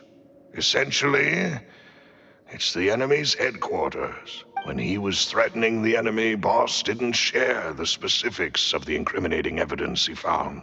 But if you want to use it against the enemy, you'll still have to take several things into consideration. Why? If we know where the place is, can't we just go storming in? You mustn't forget that we're fighting against a mysterious and dangerous organization that's been in operation for decades. There's no telling what might be lying in wait at their headquarters. We also have no idea what kind of evidence we may be able to find inside, nor what people we may be able to capture. But a single visit to their headquarters would be tantamount to a formal declaration of war. The worst case would be that we leave empty-handed, but also open ourselves up to full retaliation. Then, in that case, why not work with the Fountaine authorities? Well, you saw one of them dissolve during Mr. Linney's case. We have no idea just how thoroughly they may have been infiltrated. Huh. That's true. Seems my father really had no choice. But things are different now. It should be a lot easier to prove the other side's guilt. Now, you sound like you've put a lot of thought into this, Malus. I am the butler, after all. I live but to serve the boss and demoiselle's will. I've always been willing to take on any kind of risk for your sake. But considering my relative lack of ability, I've spent my time keeping secrets, performing basic investigations, and waiting for the right time to come. Thank you for all of that, Malus. Let me think. One conclusion I came to was that the enemy must be quite familiar with Spina di Rosula, or at least have an informant planted here. When I announced orders to the organization's members on Demoiselle's behalf, I used to deliberately keep a few people in the dark and observe the reactions of the synth vendors. If the vendors didn't change their plans, then the individuals informed of our orders must be innocent. If the vendors packed up and fled, however, then someone must have given them the news. After several rounds of testing and investigative tracing, I've narrowed the suspect list down to 3. The first is Florent, Spina di Rosula's senior advisor. Huh? Yes, surprising, isn't it? He was one of the people Boss trusted the most. Thanks to his position within Boss's innermost circle, he always there's someone else like him too. Marcel, the head of Confrérie of Cabrières.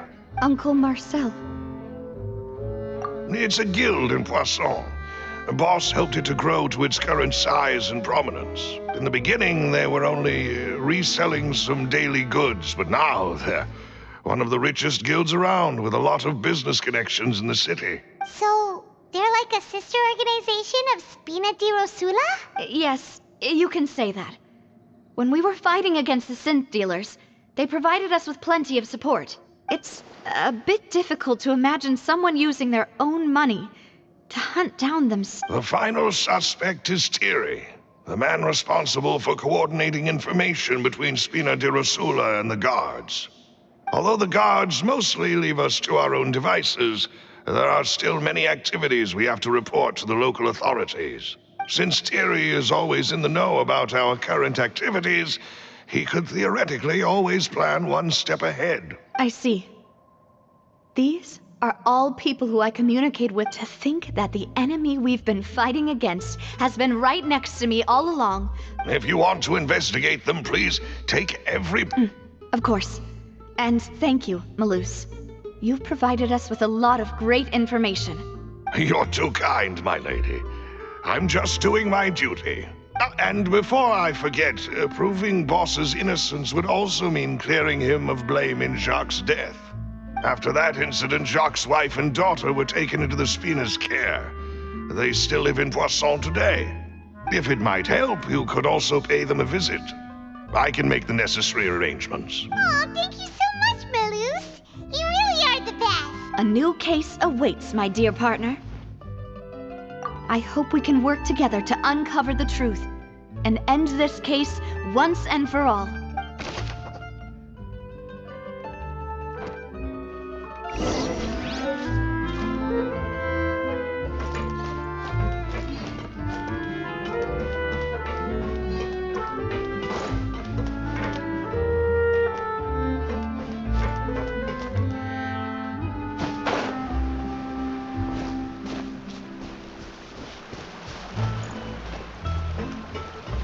With the sun!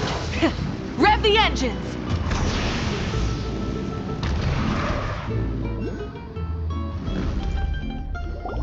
It is settled, then. Please excuse me, and enjoy your conversation at your leisure. Thank you for arranging everything for us, Malus. Excuse me, miss. Do you need anything from us? Oh. Hey, Navia's all quiet. This isn't like her at all. I'm sorry that I only came to visit after all this time. After what happened, I didn't know how I was supposed to face the two of you. Ah, if it's about that, there's no need to apologize. After my husband died, Spina di Rosula sent us a lot of mora and support. I understood your guilt and apology to be genuine. But aren't all of those things nothing compared to the loss of Jacques? I can understand the kind of pain that comes with losing a father so needlessly. You don't understand at all. I didn't know how to face you, because I didn't know what I could possibly bring as a consolation gift. I know only the full truth could bring closure to you. And to all of us. I'm sorry. I appreciate the sentiment, but you don't have to carry all that guilt. On the matter regarding my husband, my daughter and I have more or less found our answer already. Would you mind sharing it with me? I really can't believe that my father could ever bring himself to shoot Jacques. I always knew that my husband's money was earned through others' suffering. He told me countless times that if he could turn back the clock, he would never go into the synth business again. He had many regrets, and felt that he took the idea of providing for his family too literally. For the longest time, he thought Mora was everything. So when Mr. Callis came to him with a proposal, he accepted it almost immediately. He tried to be as careful as he could, but even so, he was still found out by the higher-ups. They found out about his betrayal? Papa didn't say that exactly, but Papa did tell me that I should never be ungrateful. Before he left that day, he told me that he had no choice. It was only later that I realized it was his final farewell to the two of us. I don't know that for sure, but you could say that's the conclusion I eventually came to. Which is why I'm the one who should feel guilty. Callis had always taken great care of us, both when he was still alive and after he passed away. Even if he fired the shot that killed my husband, it was likely in self-defense. It is impossible for me to hate him for what he had done. But Mama, why is Papa still the bad guy if he did the right thing? Papa always wanted to be a good man. So why did he have to do a bad thing in the end? Well, things aren't always as they seem. You still feel like your papa was a good man, right? Yeah. Papa was a really good man. The best in the whole world. Then you should hold on to that. If a good man had to do a bad thing, then he must have had his reasons, regardless of whether he left you a parasol or a sword. He must have done so to give you a better life. Oh. Thank you for everything you've told me. I will definitely find the truth. The current state of things is not something I'm willing to just sit back and accept. Thank you. I'm very grateful to hear this from you. Even though your personality is quite different from your father's, your determination when you speak is really similar. You really think so? That's the first time anyone said that to me.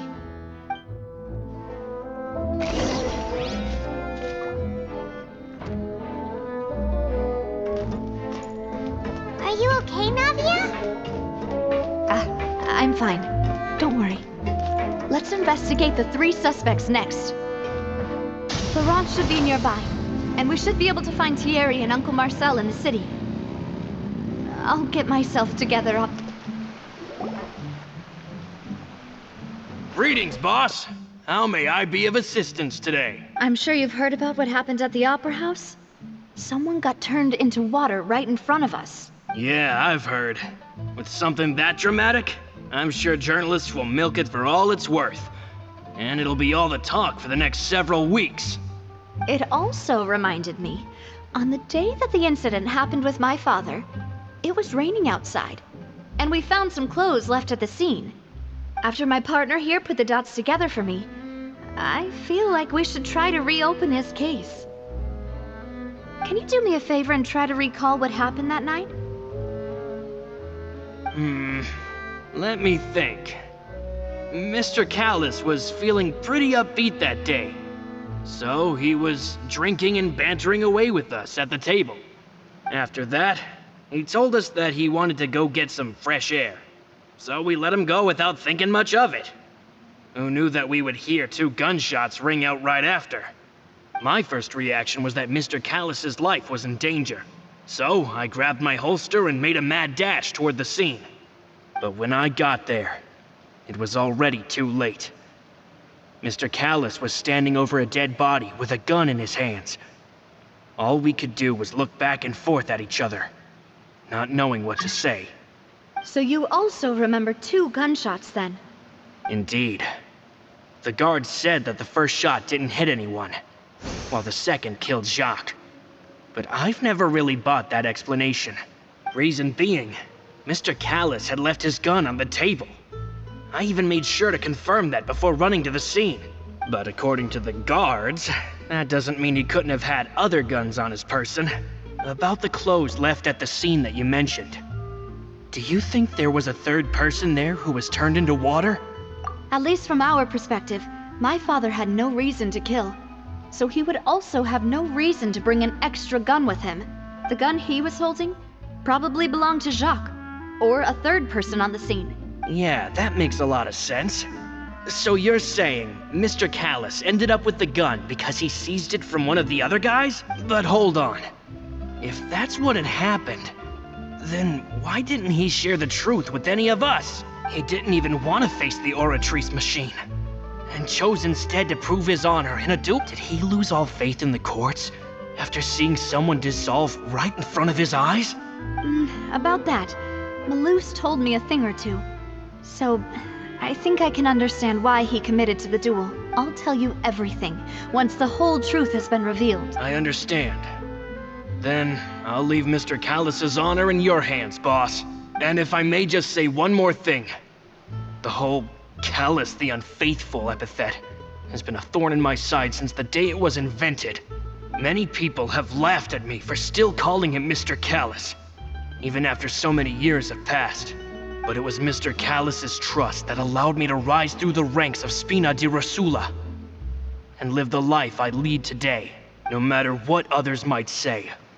He'll always be the man I respect the most. and he'll always be my boss. Don't worry. I will definitely find the truth. You and all our other comrades at...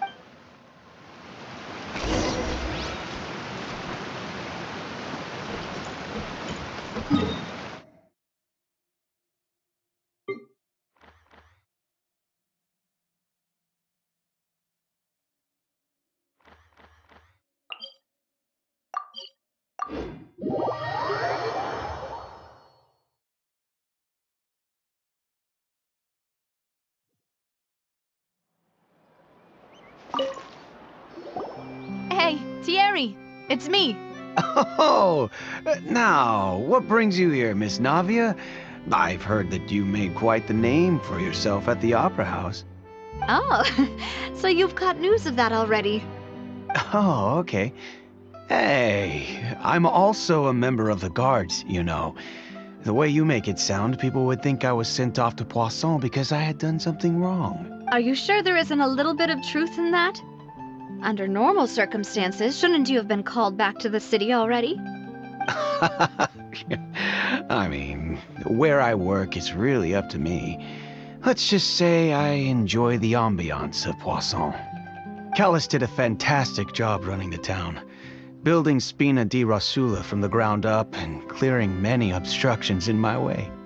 It would be next to impossible for me to find a similarly easy but high-paying job in the city.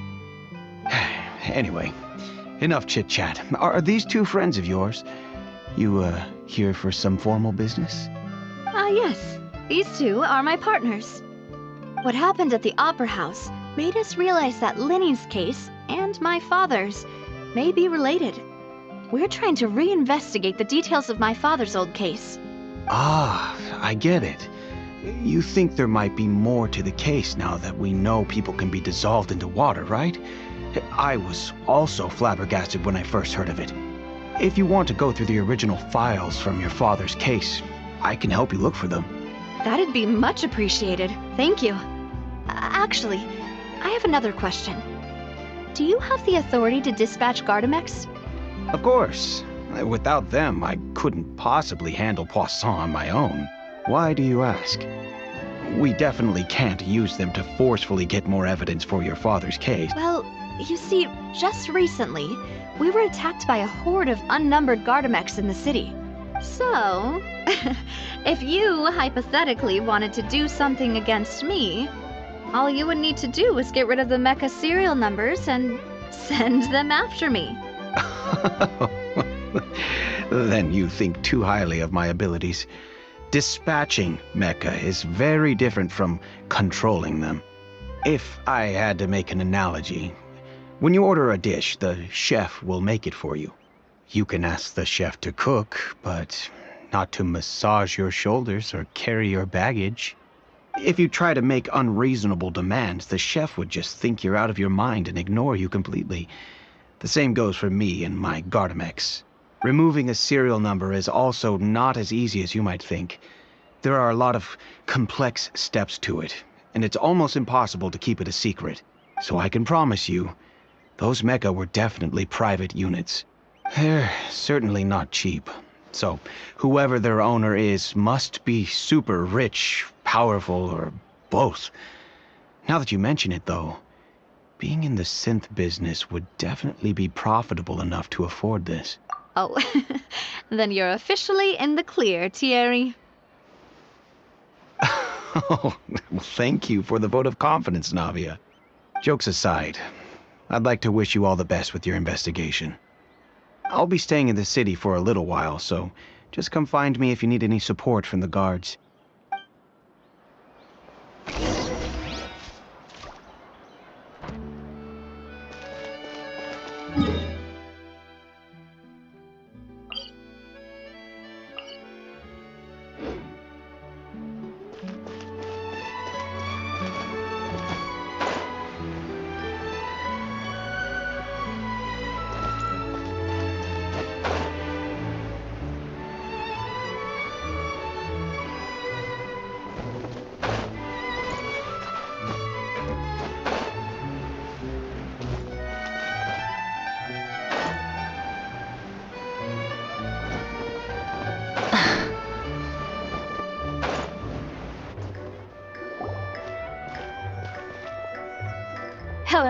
How may I help you? I'm here to see Marcel. Could you please let him know? You can just say Navia's looking for him. Sure. I will let him know right away.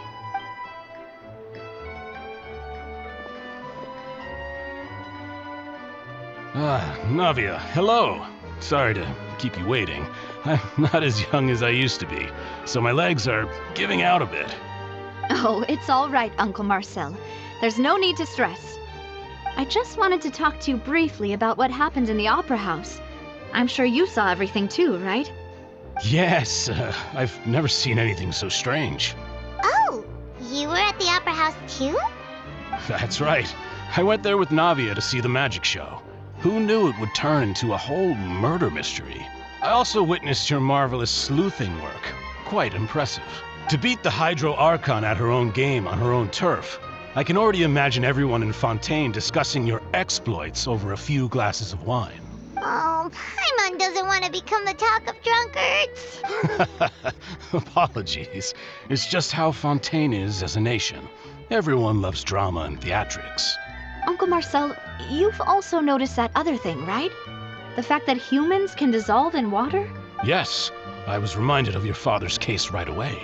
Is that what you're investigating now? Exactly. I still don't have much solid proof, but I can sense that the other side has already begun to act. Oh, and what makes you say that? We were attacked on Araneus by some unnumbered Gardamex. And there was also an attempt to get me to drink water from the primordial sea. If not for the vigilance of my partner, I probably wouldn't even be here talking to you right now. Oh, you're giving us too much credit. Wasn't it you who protected us? Alas, it seems things are heating up again. The peace that Callus sought so dearly will soon become a thing of the past. But rest assured, Navia, Poisson will always remain a safe haven for you. If you're scared, you can always return there. If anyone dares to lay their hands on you there, the Confrérie of Cabrières will use its funds to the last Mora to bring them to justice. Thank you, Uncle Marcel. But I don't intend to go into hiding. I'm going to strike while the iron's hot. Do you have any new thoughts on my father's case? About that. Sorry, my age is catching up with me, so it'll take me a while to recall my memory. The Confrérie was responsible for that banquet. Then I heard the sound of a gunshot, and— Oh, it's okay. No need to push yourself. Sounds good. Just let me know if you ever need Mora. All my wealth comes from Callus's patronage and support.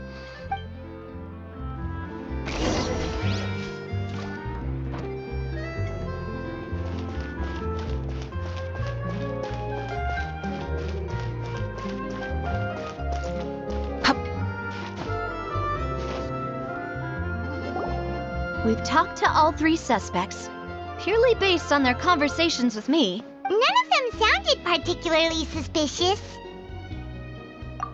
I suppose that's to be expected, though. If a single conversation's all that's needed to find them out, then my father wouldn't have needed to investigate the case for so many years. Anyway, even though we didn't make a breakthrough, let's still compile what we were able to find. But where should we start? You're right! Flora mentioned that Callus probably only ended up with the gun because of circumstance. According to Jacques' family members, he already told them that he had been discovered, and that he had no choice before he left home that day. If I had to guess, he probably received an order from the synth boss to kill my father. Had he refused, he and his family's lives would have been forfeit. So, Jacques fired the first shot? Oh? And why is that? Ooh, that's a good point. Jacques probably already knew that he was just being used as a tool for murder. And once he had completed his mission, he'd be of no more use to it. So, what would make more sense from his perspective? Makes sense. But without evidence, that's beside Jacques, the attack from the Gardamex has been bothering me. It's obvious that our enemy has become more antsy after the secret of the primordial seawater was revealed. Do you think he knew, even then, that we'd follow this lead to the— Given everything that's happened since, But who among the three suspects would have the ability to control privately owned Gardamex? Florent? But Espina di Rosu— So you're saying he's too— Exactly. He can't. And even if he could, I don't think he would be able to dispatch a whole... Uncle Marcel? And with funds from the Confrérie, he could also afford a large number of Gardamex. It's still really hard for me to imagine, though. Also, wouldn't this mean he has been spending a whole lot of mora and energy to fight his... Thierry, you say? Huh. It is possible that he's figured out a way to convert the Gardamex for personal use.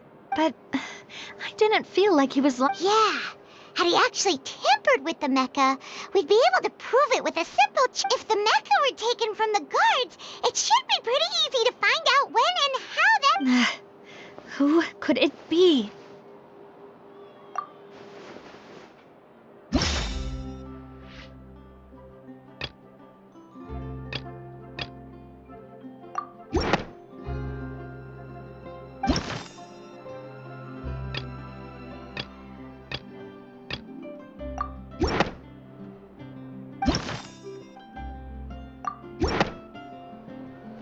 You know, if you think everything through, Uncle Marcel is indeed the most suspicious of them all. Could we be missing other suspects? Malus didn't know about the people turning into water thing when he narrowed it down to these three, did he? Malus has always been very reliable, and his judgment of the suspect is knowledgeable about the Spina's internal affairs. Has the mean... Even if I don't want to believe it, I'm starting to see how things could all... Well, we still have another trump card on top of all the theorizing and speculating. Yes. Malus did say that charging... We need far more solid proof before we can... Navia, here you are. Oh, I've been looking for you. Huh? Aren't you the guy from the guards? Did something happen? Yeah. News came from Irenaeus just after you left.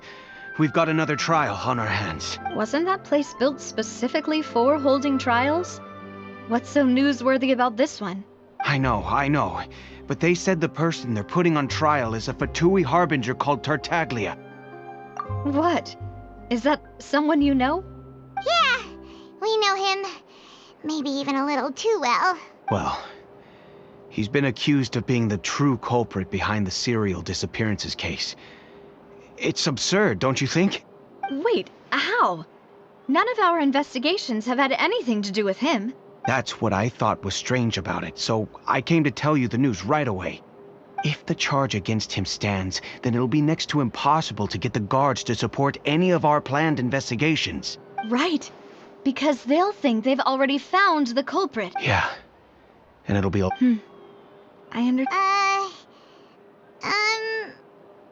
Huh? Split up? What do you mean? Since this is a trial about the serial disappearance, you're right. This is our best... I won't have any chance of making that charge stick, though, unless we find more evidence. It'll be up to... We'll help you, just like... Demoiselle, please allow us to accompany you. I'm ready. Malus, Silver, when did you... We heard that you'll be leaving Poisson, and it's our hope that you're confident... Thank you so much. Then, let's make haste for Irenaeus. Paimon, Traveler, I'll see you at the Opera House. See you then!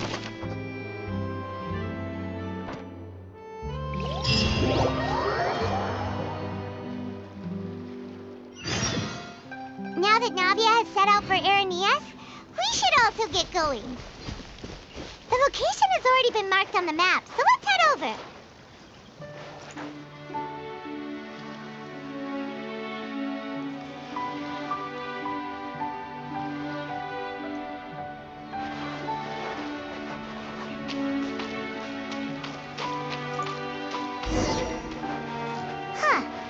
According to Malus's info, the synth production base is underwater. Let's go and try to find the...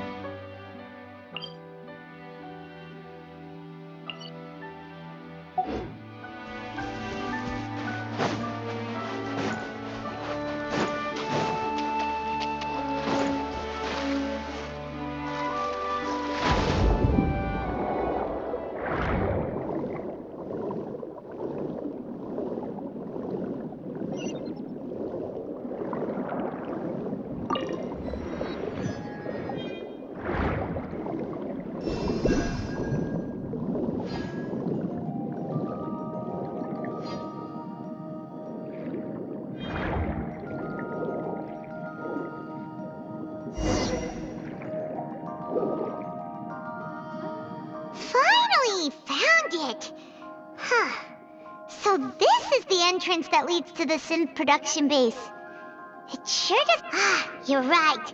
An important place like this is bound to have a ton of protective measures and mechanisms. Navia's probably arguing up a storm right now to stall for us.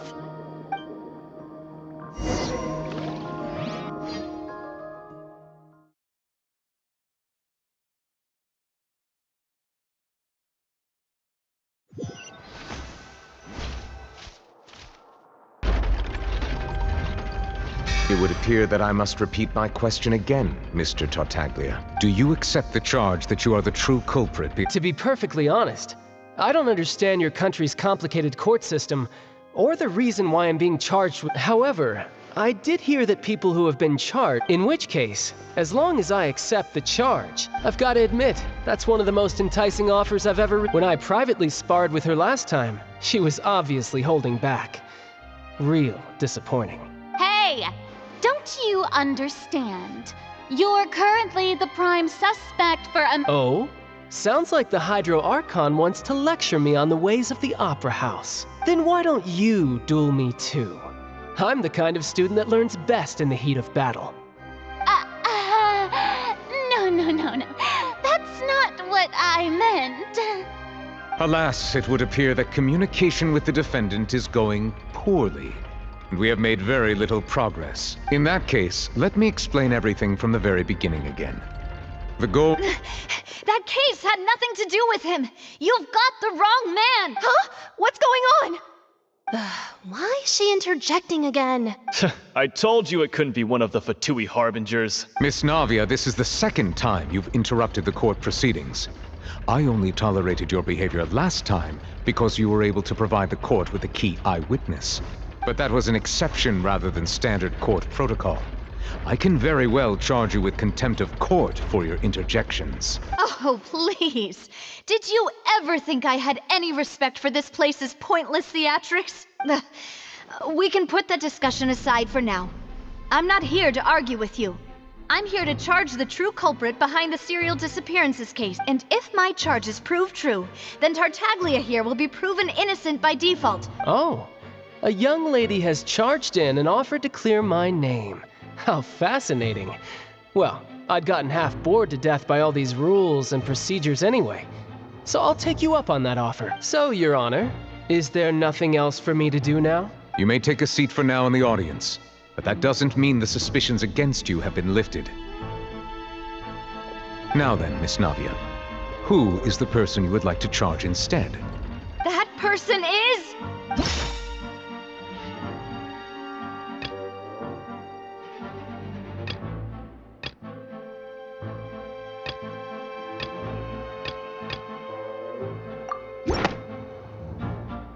Marcel, the head of Confrérie of Cabrières! Huh? What confrérie? Never heard of them in my life. I've heard of them, but weren't they Spina di Rosula's sister organization? Oh, is this going to be a friends to enemies type situation? Please let me remind you, Miss Navia, that charging someone is an incredibly serious matter. Committing to the charge also means taking on the legal responsibilities associated with it. And if the charge fails, depending on the circumstances, you may also be charged with the crime of making a false accusation. Knowing this, do you still wish to charge this man? Yes, I do. In that case, I declare the charge to be valid. Miss Navia and attorneys, please take your places on the court. Members of the guards, please contact Mr. Marcel right away so that he may stand trial.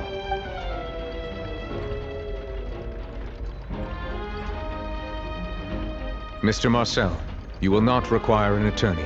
Is that correct? Apologies. It all just happened so quickly. I think an attorney won't be necessary. This is probably just a misunderstanding between me and Navia. Very well. In that case, since both sides have now arrived... I would like to take everyone back to 3 years ago, to the case of Callus the Only through elucidating what really happened in that case can we connect all the dots for the serial disappearances case. Navia, do you really think that I was the one who killed your father? Come on, why would I do that? Callus was my benefactor, and remember both you and I only ran to the scene when we heard the sound of a gun. If that's enough to make me a suspect, wouldn't that make everyone at that banquet a suspect as well? I think there's no point in getting into the specifics right now. The audio... Exactly correct, Your Honor. I must refresh everyone's memory about that case before I can explain my charge and reasoning. I see. In which case, I will recount the findings about that case as originally recorded by Maison Gardiennage.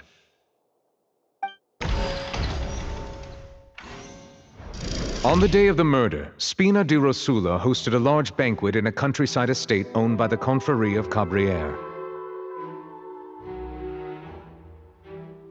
During the banquet, all attending guests, when the guests arrived at the scene, they found the primary suspect, Callus. The guards' investigation did not recover any other firearms from the scene. The suspect did not dispute this conclusion, and also declined to defend himself in court. Callus was defeated by champion Ju. These are the known facts. The one with the motive to kill was Jacques, not my father. And even so, Jacques still had no reason to pull the trigger. In truth, the third person shot Jacques first, and was shot in turn. After that, the true culprit turned the third person into water, erasing all traces of him from the scene. Thank you for the summary, Your Honor. Of course, the guard's conclusion appeared quite sensible to us at the time. However, we should revisit the case now that we've gained new information about the abilities of water from the primordial sea.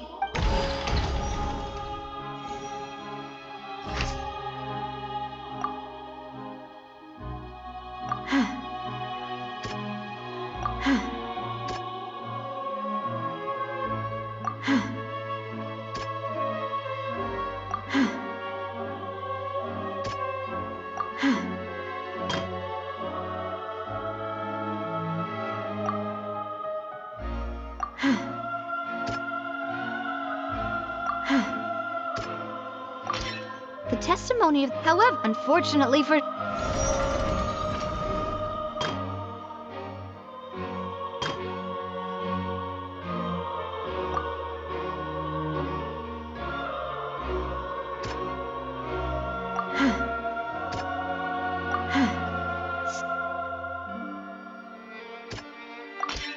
pile of clothing, but now it is clear since it was raining that day.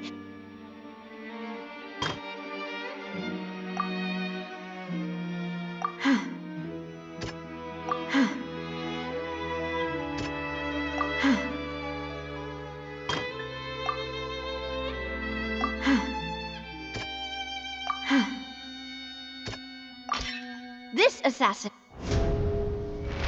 Realizing this, the true culprit caused the hired assassin to dissolve into water, leading everyone to believe Callus was responsible for Jacques' murder. This is the true version of events.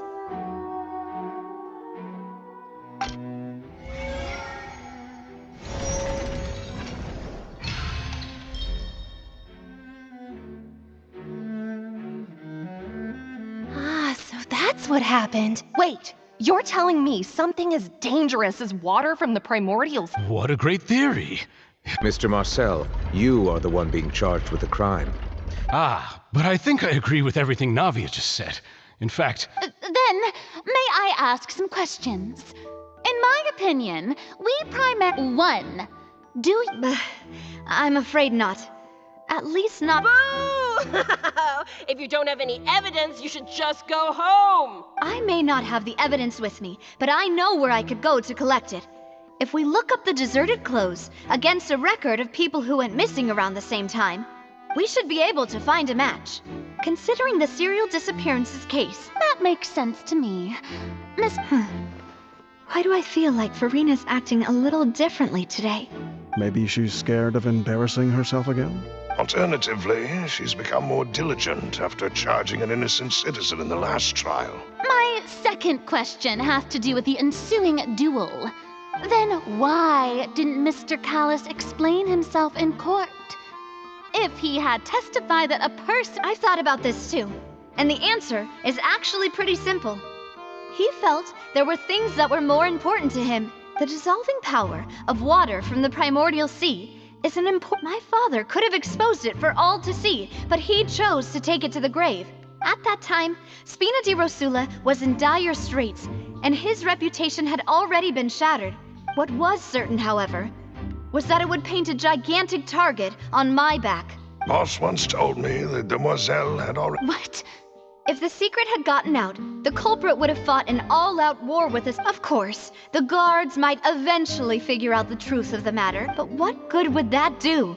How can had this opera house ever given my father any kind of confidence in its brand of justice? But by staying silent, we retained the ability. I was able to become Spina di Rosula's president, and once I have figured out the truth and stepped up to the challenge, So, you mean to say, your father intended to die in the duelist's ring? That's right. Do you have any proof? Of course.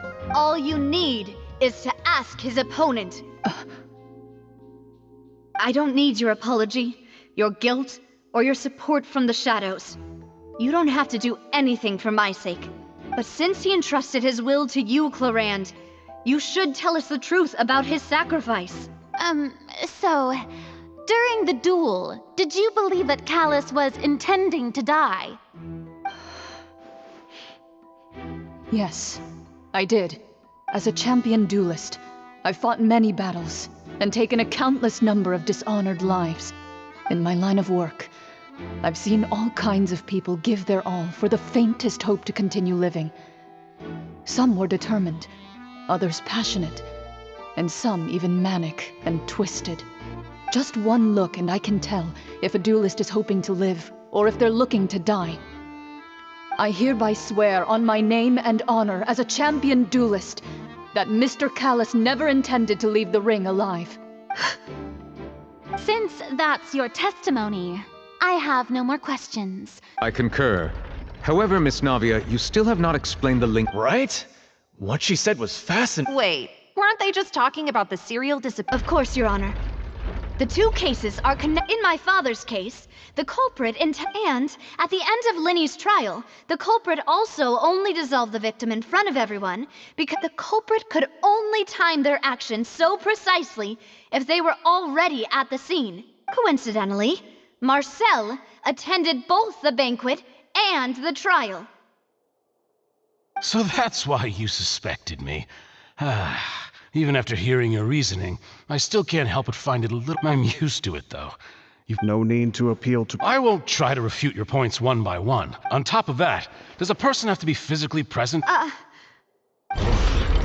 what she can say to that. I know that even with that, alas, who won't feel at least a little hurt by an act? But if I were to dismiss this completely, you'd also... Do you know what the biggest flaw in your reasoning is? I suppose you're gonna tell me anyways. It's timing again. I'm a businessman by trade. From that standpoint, there's no reason for me to kidnap young women.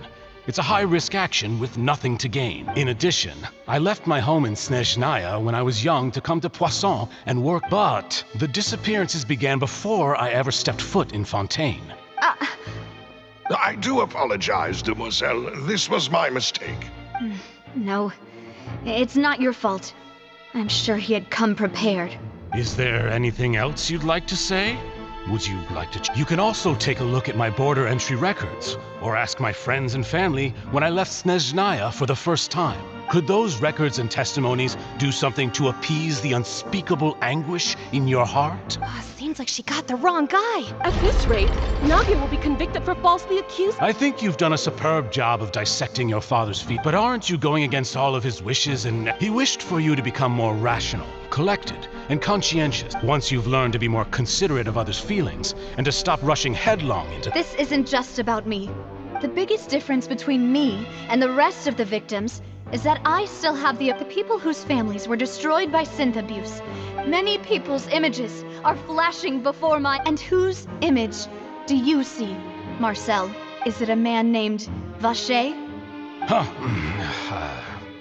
Oh, so you do know that name. I'm merely surprised you'd suddenly say the name of someone I've never even heard of. I was waiting for you to say that.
denied.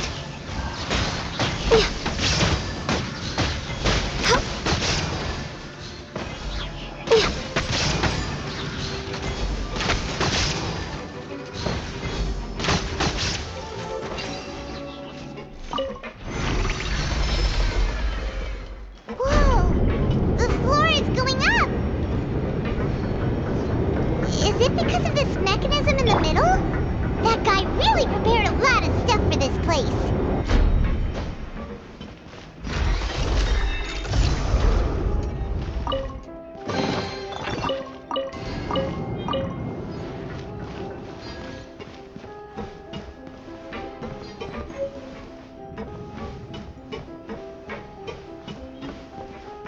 Paimon thinks we need to go up, but Paimon doesn't see a way. Let's take a look around. Maybe we'll find a hidden mechanism that'll show us the way up.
The water level is rising. Now we can swim to the top. But this is still a ways away from where we need to go.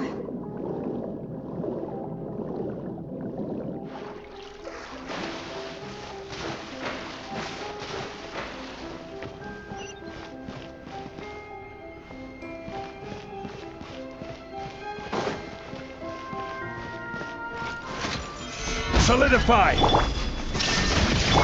Born of ice and frost. The wind knows me.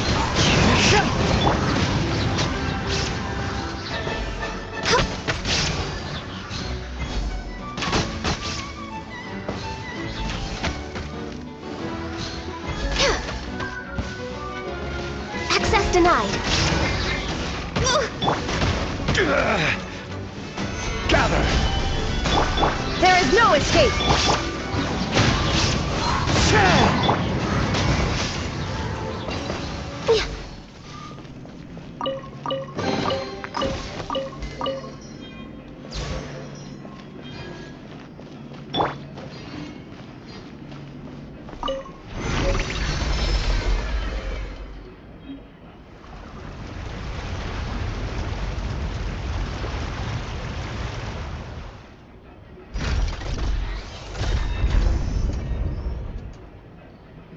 Now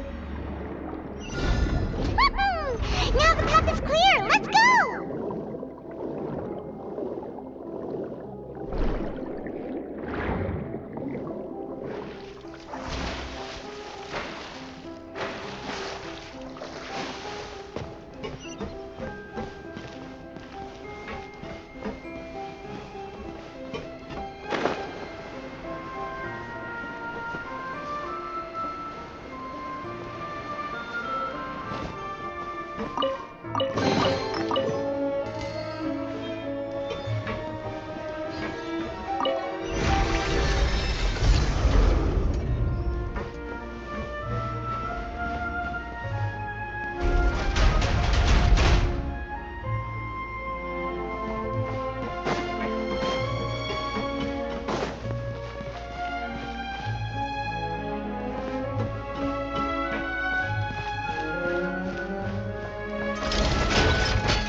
Born of ice and frost. Into the wind.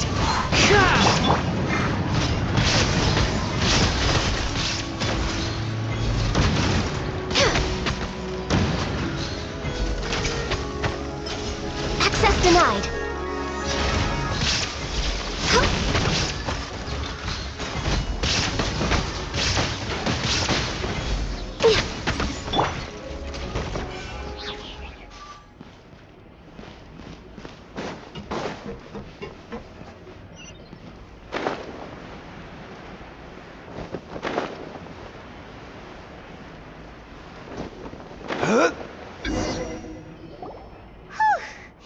After all that, we finally made it to the innermost sanctum. Though, as expected, the mastermind isn't here. That's right.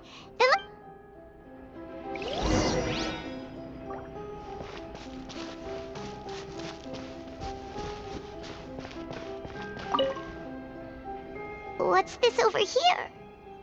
Looks like some kind of experiment number 16 aims to verify the experiment was a failure. No individual managed to resurface from the water from the primordial sea.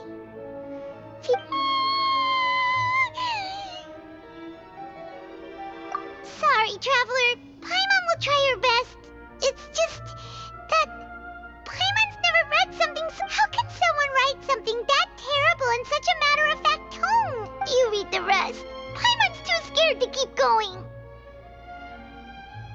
So that's why he did it. Wait. Did he really think he'd be able to find a way just by dissolving people over and over? That's just insane! Huh? Isn't that the name you heard by the Fountaine? Paimon thought he was an eyewitness in the serial disappearances case. You mean Vache is the one who did all of these... So that's it? No, that's not it either! If that's the case, in any...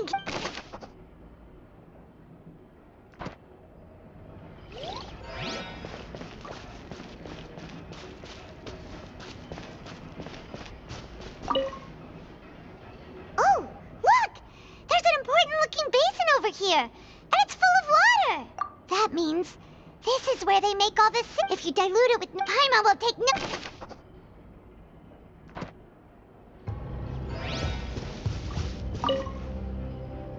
Let's see what's written here.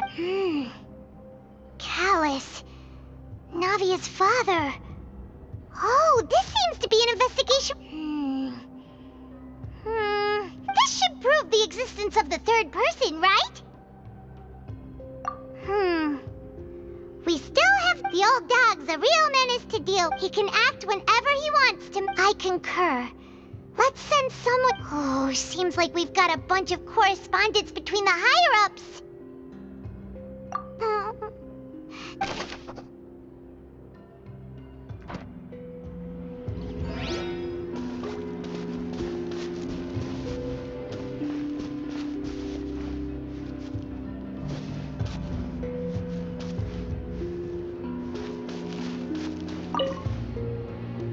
What's all this? Pink accessories, a hair tie, a necklace, even a makeup box. Oh, Paimon's sees it too, but... Huh? You mean the girls from... And then they were... And all the boxes of things. These names.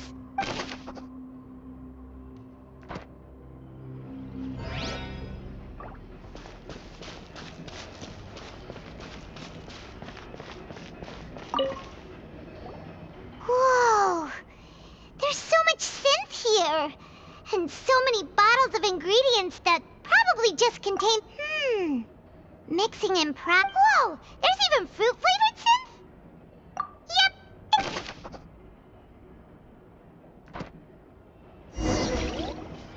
We've looked at almost everything here and yeah! We haven't found anything that no wonder even Nervalette went that way. Even if we bring all this back to the opera, sure thing.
Then you've... Aw, it's just...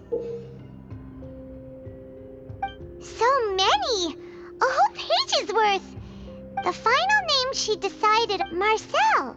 Wait, but Marcel's pretty old. Has this case been going on for so long that he's Vacher and Vinier's grown son?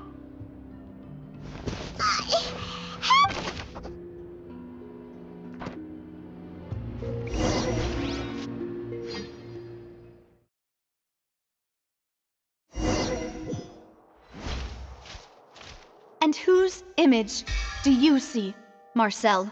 Is it a man named Vacher? Oh, so you... I'm merely surprised you'd so... I was waiting for you to say that. Navia!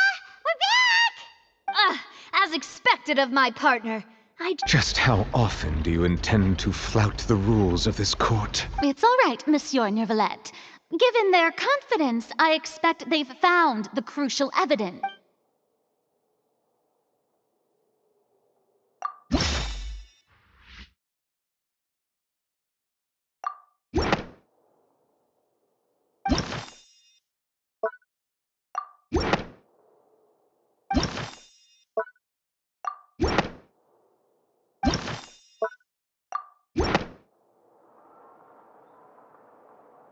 But the truth of it, Marcel, is that you've always been Vacher. Huh? We've investigated your lair and we already know everything! After your lover, Vinier, was dissolved, you kept abducting young women to experiment experiment on the hopes of bringing her back to you. You even created Marcel as a new identity and destroyed all records of your past as Vache. So that's it. Even the villains in opera performances rarely go that far. And with that, Marcel's motive has now been established. This information regarding your past also dismantles your prior timing defense. Well, Marcel, do you know where you went wrong? You fixated your gaze on the lover that passed away, instead of paying attention to the living people around you. So, you never noticed how we changed, or how we grew as individuals. You also never understood Boss's real expectations for his daughter. Or our determination to see things through. Your determination. Mr. Marcel, please speak up now if you would like to defend yourself. Otherwise, the trial will move on to the next stage. Do you really think I wanted to do any of this? Pay attention to you? What for? Have you ever paid attention to me?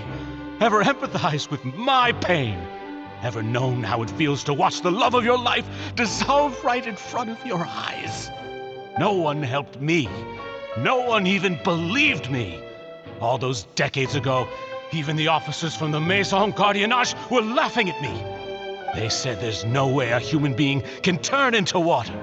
So I must have gone mad. Well, now you know, don't you? Ha! Well, it's too late now. All those who were dissolved are gone forever. You only have yourselves to blame. You set up this ornate opera house in pursuit of your so-called justice, your beloved drama, while turning a blind eye to the suffering of the people. Vignier is dead. We promised each other that we would always be together. Wherever she goes, I will follow. But I'm not from this blasted place. So I can't be dissolved, no matter what I do. Hey, is that water from the primordial sea that he's drinking? I can't dissolve! Can't dissolve! Can't dissolve! Do you all see? I can't go! I can't follow! So if I can't go where she is, what choice do I have but to try to bring her back? I did all of that, and in the end, that accursed Callus still got the better of me.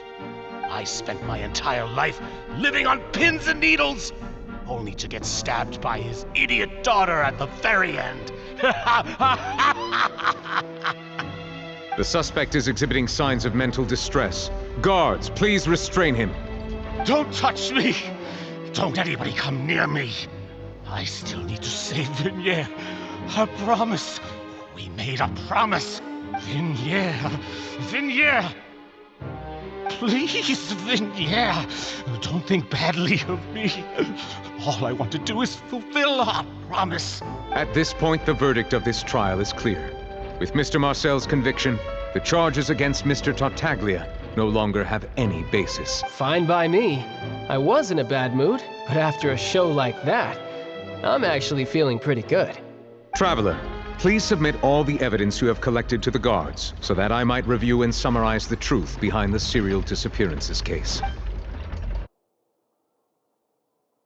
The man now known as Marcel was originally named Vache and worked as an adventurer with his partner and lover Vignier. During an underwater expedition, Vignier accidentally came into contact with water from the primordial sea and was dissolved in front of Vache as a result. Vache learned of the primordial water's existence through the work of others and began to kidnap young women for research, with the goal of discovering a method to restore Vignier back to life. To cover his tracks, he invented the new alias of Marcel and began to operate a business in Poisson. During the course of his research, Vache discovered that a diluted concoction of water from the primordial sea can induce feelings of euphoria, and began to manufacture and market synth. However, as he accumulated wealth to fund his continued research and expanded the scope, he came into conflict with Spina di Rosula. After exchanging blows with Spina di Rosula for many years, Vacher decided to assassinate their president, Callus, at a banquet. Although the assassination did not go as Vacher expected, he was able to turn Callus into the murder suspect by dissolving the assassin he sent to the scene. And just recently, Vacher attempted to frame Linny as the culprit of the serial disappearances case, using a similar method. However, his attempt to frame Linny failed, and the power of water from the primordial sea became public knowledge. This case also exposed enough of Vacher's machinations that he was eventually successfully charged in court. Thus concludes the enigmatic history of the serial disappearances case, with the truth revealed to all. The Oratrice will now deliver the final verdict regarding the charges against Mr. Vacher.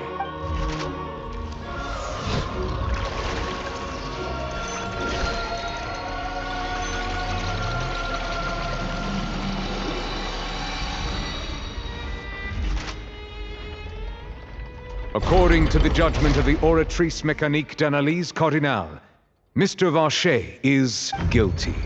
Guards! Take Vacher away. Good. It's what he deserves.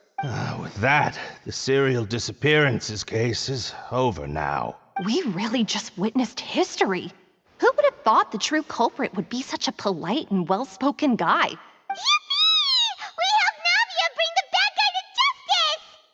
He's hurt so many innocent people, and now he's finally getting what he deserves. Huh?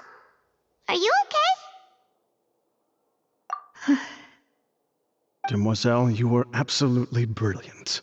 The day our late boss had always hoped for has finally come. You can rest easy now, knowing justice has been served. Yeah. It's finally over. It's all thanks to you guys. And my partner. See, Papa? Spina di Rosula's still doing well with me at the helm. Well now, hasn't this been a most delicious piece of drama?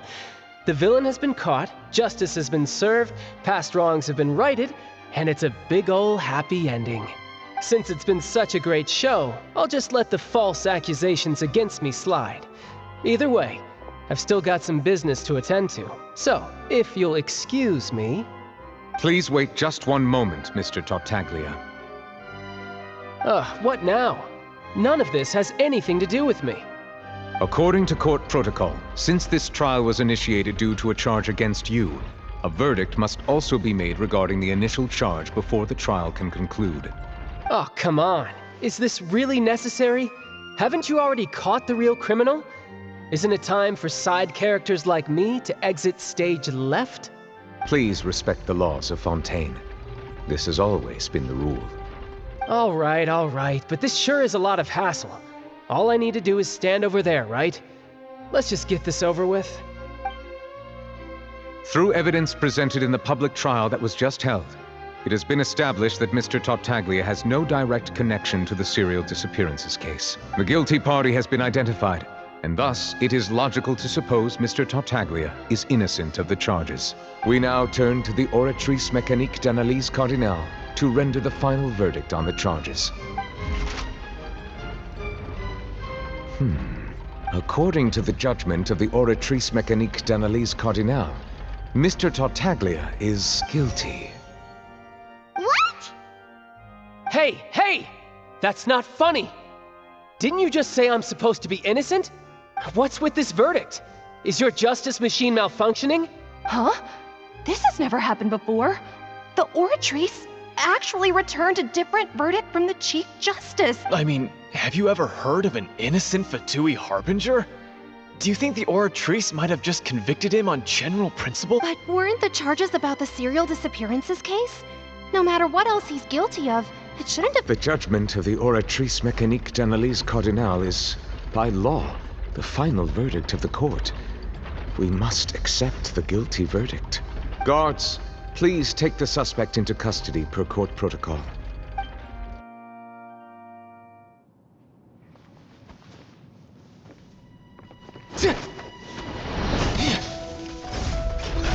So this is how justice is done in Fountaine. What a joke. You've got your rules. Well, I've got mine too!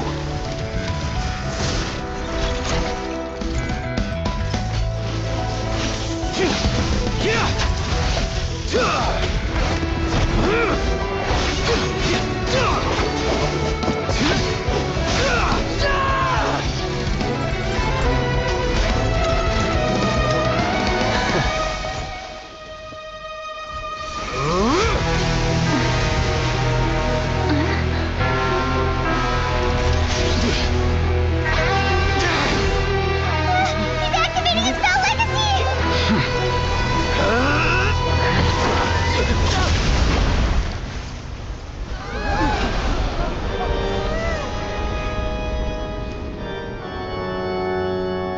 I am sorry. If you have been wronged, we will find the truth. But the rules of the court must be upheld.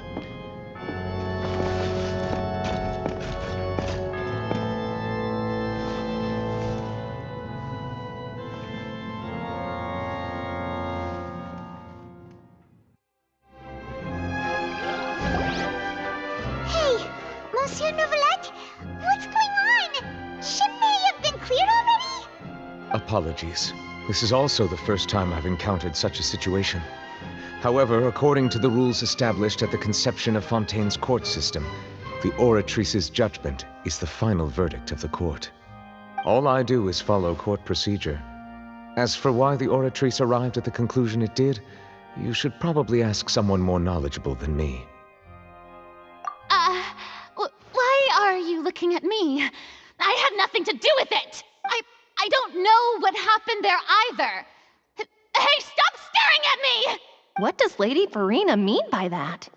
She says she has no idea either, but that's impossible. Didn't she create the Oratrice herself? Yeah, so are the verdicts reliable or not? Can results like this really be called justice? My dearest citizens, did you really think we'd allow an incorrect verdict to be handed out in this court? Did you really believe that the judgment could be mistaken or be the result of some sort of random mishap? Don't tell me. You thought even I had been blindsided by the Oratrice's result. But the way she looked just now, it was pretty obvious she had no idea what was going on. However, given the state of things, I shall give you an explanation. If you thought Child had nothing to do with the serial disappearances case, it is only because you've been blinded by the superficial appearance of innocence. Everything he's done, not to mention the danger he poses, are beyond ordinary comprehension. All shall be revealed in time. You will come to understand my noble intentions as now. Having said that, although I hate to leave things hanging in So she chose to make her escape after all, did she? So you're saying we shouldn't put much stock into what she just said? She probably just put on that performance to save face. As for the truth, it's unlikely that she actually has any idea. However, please be assured that I will continue to investigate this case in a personal capacity. All right. Even though we feel pretty badly for him, we'll take your word for it for now. After all, he's done plenty of bad stuff.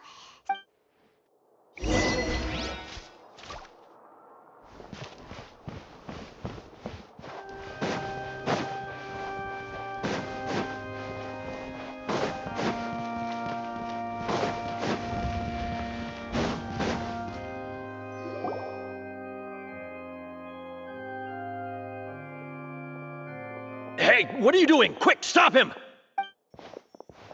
Traveler! Hey! Traveler! Marcel! What are you doing over here? Stop resisting arrest! Cease, or we'll add another charge to the list. No, wait! I just want to ask the Traveler something. I'm not looking to run away. Please, just let me ask this one small thing. Go on. Thank you. I was being led away when I finally realized something. Where did you first hear the name Vacher? I erased all records of that name. So, unless... Are you still trying to prove your innocence? Give it up. You've already been convicted. Really? You did? You're the Fountain of Lucine? Then she's been so close to me all along. Please give me a chance to talk to her again. Just let the Traveler take me to the fountain to see her What? Give an inch and you want to take a mile? Paimon agrees. Why should we... This request, is it worth as much to you as your life? Of course! Wait, no. It's worth even more than my life. Humans. Will they betray the instinct to live just to satisfy spiritual needs? Very well. I will grant your request. Your Honor. I will go with him. You do not need to worry about any escape. In that case, I shall leave him in your most capable hands, Chief Justice. Thank you.